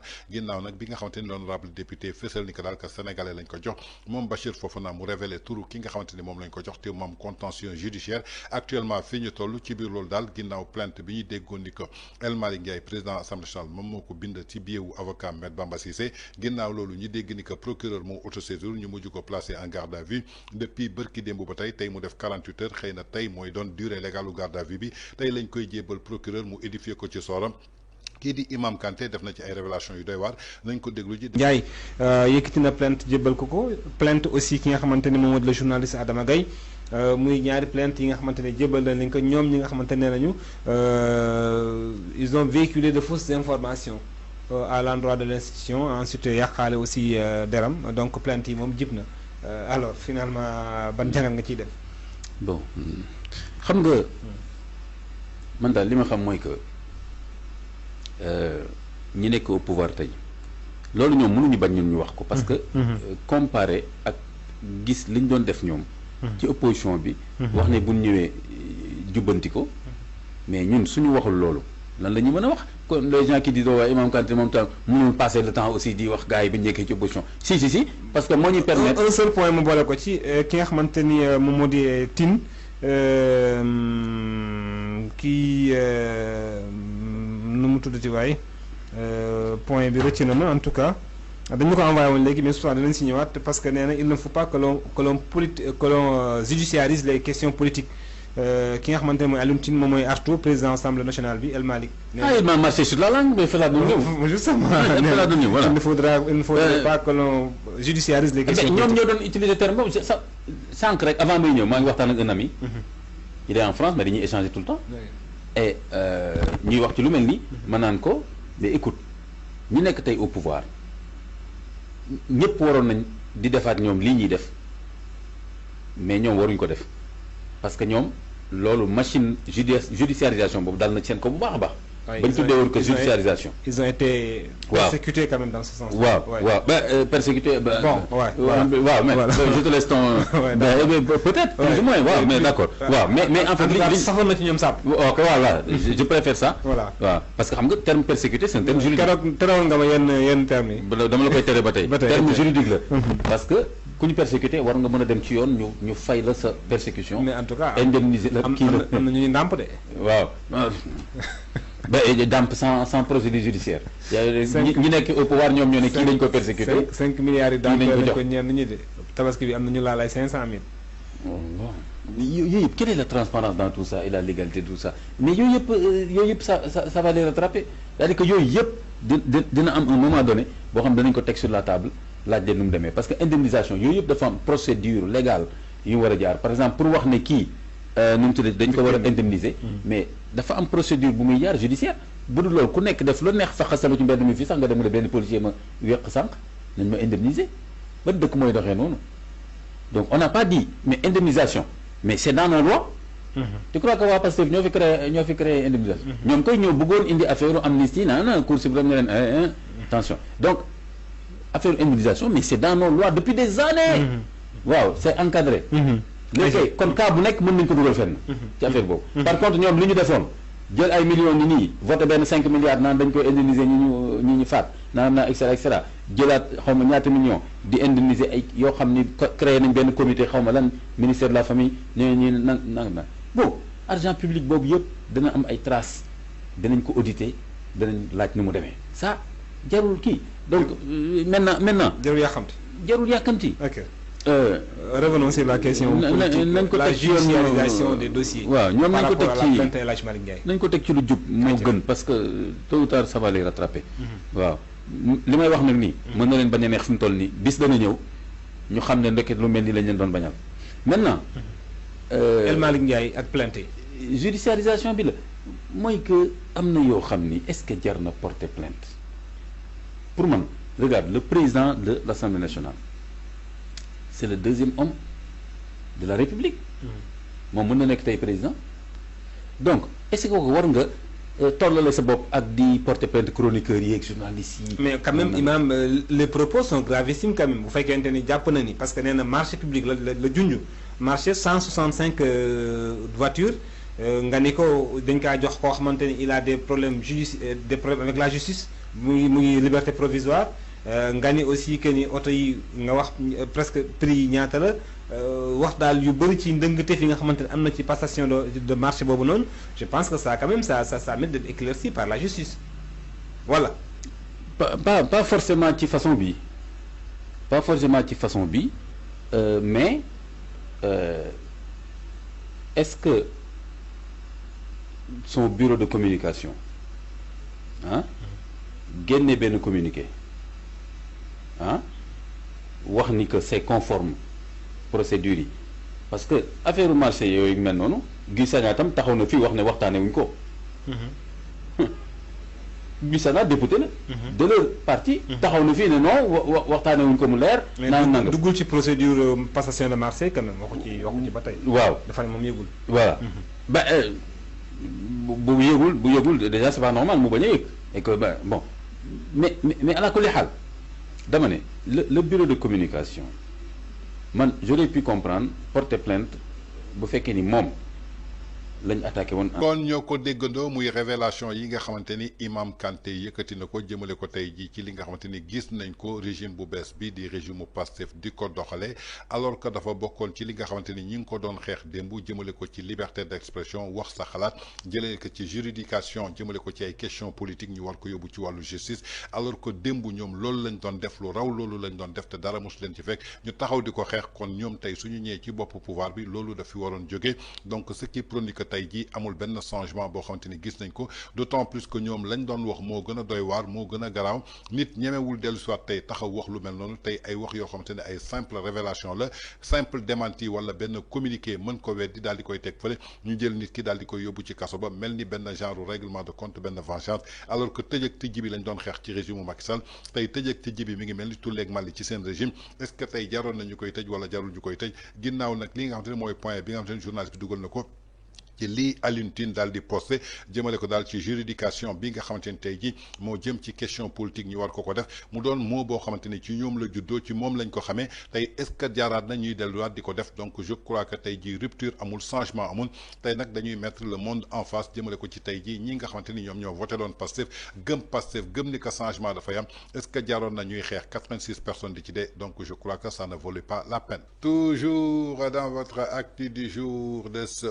27 juin 2025 sur VIP People TV suñ fa jógee dañuy dem seeti ji les leaders du parti Pastef jamono ju mu nekkee ci opposition lan moo nekkoon gis-gisam lan moo nekkoon gëm-gëmam lan moo nekkoon conviction ak projet am jëmale ko tey ji ci Macky Sall voyage yi mu doon def ak bor yi nga xamante ni mi ngi ko doon lebi plus particulièrement foofu nga xamante ni mooy ci réewum Chine partenariat yi nga xamante ni signé woon na ko fa ak ñi nga xamante ni mooy chinois yi tey jii ñu koy liggéeyal Sénégal moom lan moo ci nekkoon gis-gisam démb lan moo ci nekkoon xalaatam balaa muy egsi ci au pouvoir ak tey bu mu egsee au pouvoir ban jëfalin la amee est-ce que réalité du pouvoir dabu ko est-ce que réalité du pouvoir fekk siw ko ci li nga xamante ni gëmu ko woon démb mu ne ko li nga gëmul woon démb tey da nga koy gëm ndaxte pouvoir bi lii la laaj nañu déglu ji ay kàddoom dellu si waat. économie bu soox munoo ci def dara yor sa avion di wër ci àdduna bi di yelwaat rek réew buy bàkku ci lebal nañ ma xaalis yeneen réew yi suñu lebee xaalis dañ koy nëbb kan mooy dem banque ñu lebal la xaalis nga ñëw taxaw ci koñ bi yëpp lebal nañ ma xaalis réew li muy bàkkoo mooy sa capacité à produire par lui-même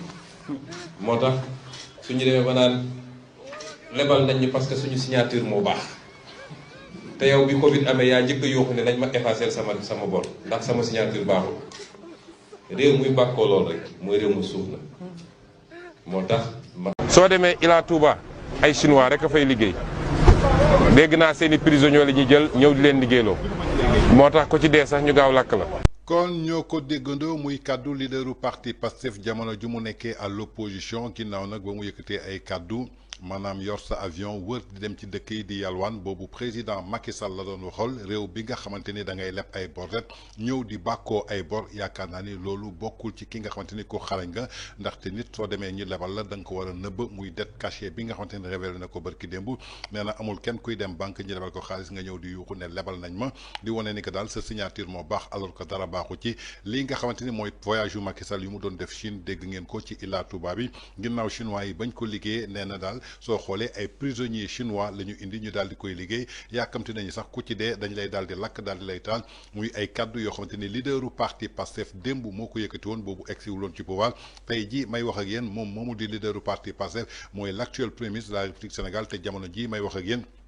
mi ngi foofa ci république bu Chine ginnaaw bu mu demee ci sommet bi nga xamante ni mooy sommet Davos bi nga xamante ni APIX moo ko organisé ak ambassade du Chine bu nekk Sénégal ñu tuddee ko visite officielle ginnaaw loolu nag dajee na ak li nga xam ne daal mooy audience boo xam ne daal sàkku na ko tey jii mu war ko am ak président de la république bu Chine foofa ca Pékin moom mii di premier ministre bu république bu Sénégal dinañ ko recevoir tey jii ci ajjumam bi may wax ak yéen par président bi nga xamante ni mooy président chinois bi di Xi Jinping. ci biir loolu nag moom premier ministre bu Sénégal ginnaaw nag biñ ko waree dalal ci audience tey jii di vendredi foofa ca palais du peuple bu nekk foofa ca Pékin di capitalu Chine par président chinois bi di Xi Jinping jëmale ko daal ci chef du gouvernement chinois bi nga xamante ni tey jii mooy Li Qiang moom daal di nañ koy rapporter par agence de presse bu Sénégal moo ñu ko xamal muy ndaje boo xamante ni diggante Li Qiang la ak ki nga xamante ni daal ñu prévoir ko su 10 heures jotee muy heure locale foofa ca Chine.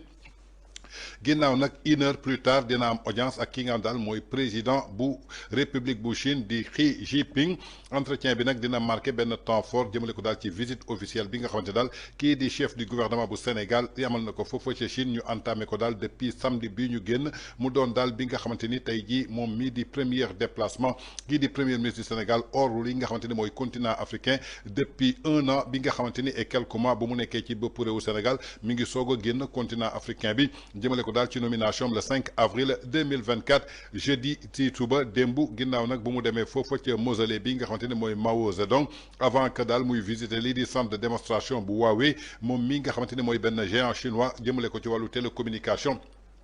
ak benn partenariat clé ak Sénégal jaaxle ko daal ci cadre bi nga xamante ni mooy New Deal technologie muy programme national de transformation numérique ginnaaw nag ci après midi bi moom mii di premier ministre de la République Sénégal dajee na daal ak ki nga xamante ne daal mooy Chen Xiaodong di président agence chinoise de coopération internationale pour le développement jëmay ko daal ci benn ndaje boo xamante ni daal dafa débouché wu ci benn signature jaarle ko daal ci mémorandum d'entente bu porté wu daal ci renforcement diggante coopération ak li nga xam daal mooy domaine lii di ressources humaines jaarle ko daal ci yeneen secteur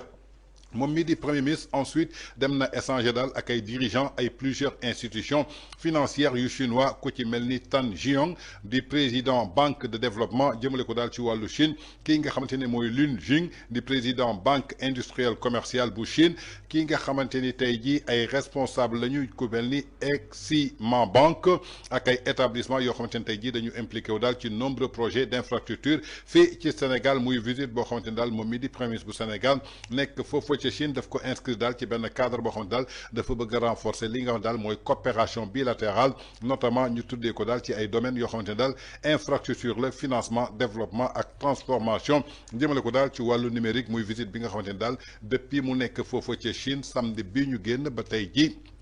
daal dina dajeeg tey jii daal président Chine bi daal dina ko accordel benn audience ñu koy laaj nag au retour su ñibbisee li nga xamante ni dox na ko ci Chine ci 1 semaine jëmale ko daal ci argent du contribuable ak délégation est-ce que dina rapporter waat Sénégalais yi lan la fa jël ak lan la ñuy teg ci kanamu askan bi. toujours dans votre acte du jour de ce 27 juin 2025 sur VIP People TV ginnaaw nag bi nga xamante ni démb ñii nga xamante ni ñoo nekk tey ci bopp réew mi dañ doon kaas li nga xamante ni mooy bor bi nga xamante ni Macky Sall mi ngi ko doon jël. donte benn réew mënul développer sans jëli bor mais ñoom gëmuñu woon li nga xamante ne mooy dette lu waral tey jii ñu gëm dette ba seen ay cadre suñ toogee ci plateau yi bëgg ko défendre nañu déglu ji kii nga xamante ni xamuñu directeur général la xamuñu PCA la est-ce que kii maîtriser na tey jii ni Sénégal yi doxee est-ce que Sénégal ci ñii la ñu war a compter wu tey jii pour am changement li nga xamante ni maanaam mooy suñu économie est-ce que lii mooy 4000 cadres yoo xamante ni jaayoon nañu ko daal ñoom mën nañu soppi xar kanamu Sénégal nañ ko déglu ji dellu soit ci plateau Sénégal 7. obligataire yi ñuy def yi nga xamante ni dayo bi sax demeewul noonu tey bu fekkonte ni bu fekkoonte ni defuñu recours à ces emprunts obligataires là mën nañ ni économie dëkk bi dafay taxaw complètement parce que tout simplement dañ fi fekk une situation qui a bloqué l'ensemble de l'économie de notre pays. Oui, mais tu es d'accord man voilà yooyu la emprunté bi dafay gën a compliqué situation bi. waaw mais parce que dette bi mu gën a yokk. mais gisoo njëriñ bi mu am xanaa tey jii gisoo suñu économie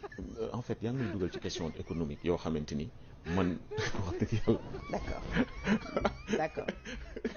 Alors il va être très déçu. c'est-à-dire Kébé ci jamono également bi ñuy amal yi lépp emprunt ci yooyu la jamono la ñu le PM waxoon ni am na 1000 milliards bu ñu trouvé ci benn compte et jàpp ni tey jii dem saisir yooyu 1000 milliards solde suñu ay compte suñu ay dette moo gënoon yomb que ñu amal ay emprunt loolu la ci commenté. mais loolu peut-être mi ngi ci yoon bi xam nga man aussi je ne suis pas au cœur de l'action du gouvernement pour vous dire. ci jamono également bi ñuy amal yi lépp emprunt ci yooyu la jamono la ñu le PM waxoon ni am na 1000 milliards bu ñu trouvé ci benn compte et jàpp ni tey jii dem saisir yooyu 1000 milliards solde suñu ay compte suñu ay dette moo gënoon yomb que ñu amal ay emprunt. kon ñoo ko déggandoo mu bokk ci cadre Pastef yi nee na empreinte obligataire yi ñuy def nii maanaam mooy bor yu ndawaan yi ñuy jël nii ci marché sous région bi di ko jëlee UEMOA bi ngay dégg Côte d'Ivoire lebal nañu Mali lebal nañu ci ay taux yu excessif ci durée yu gàtt tey jii suñ ko deful woon tey caaf dina xam ndaxte dañoo ñëw fekk benn réew boo xamante ni situation bi dafa catastrophique ginnaaw nag bi ñu commencé jël bor ba tey jii gisuñu benn yoon lan lañ ci réalisé wala lan lañ teg lu waral démb Macky Sall doon jël bor ñi ne bor yooyu baaxul ndaxte suñu ay sët ñoo koy fay tey ñoom ñi fekk ci bor yooyu ba pare ñu bëgg ci yokkaat yeneen bor xanaa suñuy sëtaati sët ñoom ñoo koy daal di fay jamono ji nga xamante ne tey ji premier ministre mi ngi jël jet privé dem fële nga xamante ni mooy ca Chine lu ëpp ci une semaine mu daal di fay toog ci dëkk boo xamante ne amul xaalis jamono jooju assemblée nationale mi ngi joxe sukkaru koor jamono jooju ñi ngi jox ay député oto 50 millions est-ce que jamono jooju tey jii ñi jël 5 milliards di ko indemniser ay victimes yoo xamante ni jàppee nañu ay détenus politiques lañu alors que ay taalkat lañu ay yàqkat lañu est-ce que kii toog directeur bi maîtriser na lan mooy situation économique wala maîtriser wu ko wol na ko journaliste bi daal di tontu fan ngeen ko mujjee mu ne mi ngi koy dugal ci ay questions économiques yoo xamante ni maîtriser wu ko bi mu xamee maîtriser wu ko lu tax tey jii muy naan empreinte obligataire yi ñuy def baax na mooy li may wax rek toujours dañuy nekk ci plateau yi di yëkkati ay kàddu yoo xamante ni ñoom ci seen bopp la ñuy wax sax maîtriser wuñu ko xamuñu ko donc mu doon daal loo xamante ni à la réaction des Sénégalais ku ci nekk maa ngi xaar sa commentaire jëmale ko ci kàddu yi mu yëkkati. toujours dans votre actu du jour de ce 27 juin 2025 sur VIP People TV suñ fa jógee dañuy dem seeti ji le professeur Daouda Ndiaye nekkoon candidat aux élections précédentes bu présidentielle bu Sénégal ginnaaw nag bañ koy toppee abus de confiance par benn société suisse moom professeur Daouda Ndiaye taxaw na daal di défendre boppam ba noppi daal di accuser société suisse bi nga xamante ni mooy Naturasan AG ginnaaw nag moom professeur Daouda Ndiaye société boobu daal moo ko daal di accuser moom dellusi na daal pour accuser société boobu en tant que parastologique de renommée mu doon ancien candidat à la présidentielle sénégalais du 24 mars 2024 ginnaaw loolu nag xam na daal le 24 juillet prochain lii di verdict boo xamante daal moo dox ci affaire am bi ko opposé ak benn société suisse bu ñu tuddee Naturasana AG ginnaaw nag ñooñu ñoo koy poursuivre pour abus de confiance porté wu ko daal ci benn montant boo xamante ni toll na ci 65 millions de francs CFA ci ay déclarations yoo xamante ni accordé nañ ko daal journal bi di l'Observateur ñu reprendre ko par journal bi di Sene News moom scientifique bi rejeté na fermement lii di accusation yi ba noppi daal di wax lii nga xamante ni tey jii maanaam mooy tentative de manipulation bu ñu orchestré par des individus yoo xamante ni daal dañu bëgg a profiter pour wax daal ci jëmale ko ci li nga xamante ne mooy benn groupe boo xamante ne daal ñu mal intentionné lañu lu ñu bëgg a exploiter li nga xamante ne mooy crédibilité am ginnaaw nag bu mu valider frauduleusement benn étude clinique boo xamante ni moom professeur Daouda Ndiaye mi ngi koy affirmer ba tey ci ay explication nee na lii di Naturasana AG moom ci boppam moo présenté woon ay documents yu censé daal di prouvé wu ay réalisation jëmale ko daal ci phase 2 benn essai benn clinique foofu ca Cameroun muy ay conditions nécessaires jëmale ko daal ci autorisation bi nga xamante ni phase 3 bi ci Sénégal la alors que lépp luy document boo xamante ni tey jii dañ ko révélé dafa doon daal faux ginnaaw vérification ci kanamu comité national d'éthique bu OMS organisation mondiale de la santé ci demande bi nga xamante ni tey jii dañ ko rejeté moom professeur Daouda Ndiaye également mi ngi xamal daal lii di société suisse bi di Naturasana AG moom ci boppam moo publié benn fausse étude jaarle ko daal ci en ligne ginnaaw nag bi nga xamante ni dafa confronté wu li nga xamante ni mooy la vérité ñu reconnaître daal li nga xamante ni mooy seen faute ñu daal di koy annoncé pour que ñu arrêté lépp loo xamante ni ñu ngi koy poursuivre ba noppi daal di préciser ginnaaw bu mu saisiré procureur ci benn éventuel poursuite judiciaire ak yeneen yoo xamante ni daal ay fraude la yoo xamante ni tey jii suñ ci dellu fii ci Sénégal mi ngi concerné daal ay fonds yu ñu incriminé par ki nga xamante ni mooy le professeur Daouda Ndiaye candidat à la présidentielle de 2024 ginnaaw respecté wul ay engagement contractuel mobilisation d'une équipe de travaux préparatoires ci respect yoo xamante ni mooy procédure en vigueur yu ko qualifié wu daal di koy demander remboursement tentative de nuire li nga xamante daal mooy image am muy affaire boo xamante daal dafa rester en délibéré ñu prévoir ko le 24 juillet prochain moom professeur Daouda Ndiaye indi na daal défense am daal di accusé li nga xamante daal mooy société bi di Nature Sana di société suisse ginnaaw nag bu mu présenté ay faux documents yoo xamante ne daal valable te taxawul en tout cas wait and see le 24 juillet soreetul merci beaucoup c'était tout pour votre acte du jour quant à moi je vous donne rendez-vous la prochaine fois et nous vous souhaitons de passer une bonne et heureuse année musulmane ku nekk xam na ni que année musulmane tey jii la tàmbale tey jii mooy suñu 1er janvier ci atum musulman di ñaanal ñëpp jàmm wérle yàlla may ñu teewee ko déwén yokk xéwal gi yokk sutura ji yokk teranga ji yokk mën-mën bi tey ji mooy suñu 1er janvier mooy suñu 1er jour de l'an musulman nous souhaitons bonne et heureuse année à toute la communauté musulmane. Dibiterie Uba pour la première fois dibiterie professionnalisée. professionnel u ndawal mosoo ko dégg de am suñu marinade bopp am suñu cafka bopp am suñu secret bopp na nga xamee ni noonu la McDonald amee ay secret noonu la dibiterie Uba amee ay secret dibi Uba saaf yàpp Uba méchoui Uba poulet Uba pigeon Uba pintade Uba bool Uba kaay ma wax la fa dibi safe mooy 77 629 00 00 fa saaf yàpp neexee mooy 77 633 57 57 fa méchoui neexee mooy dibiteri Uba fa poulet neexee mooy dibiteri Uba te nag kaay ma wax la dibiteri Uba commandeel ñu livrer la fa nga ne bu la neexee tamit nga toog sa kër Korité defal say commande Tabaski defal say commande boo amee xew defal say commande booy dalal ay nit defal say commande nga xam ne dibiteri Uba dalay defaral méchoui bu toog doo defar dara dibiteri Uba livré la cay Uba moo jaaxal réew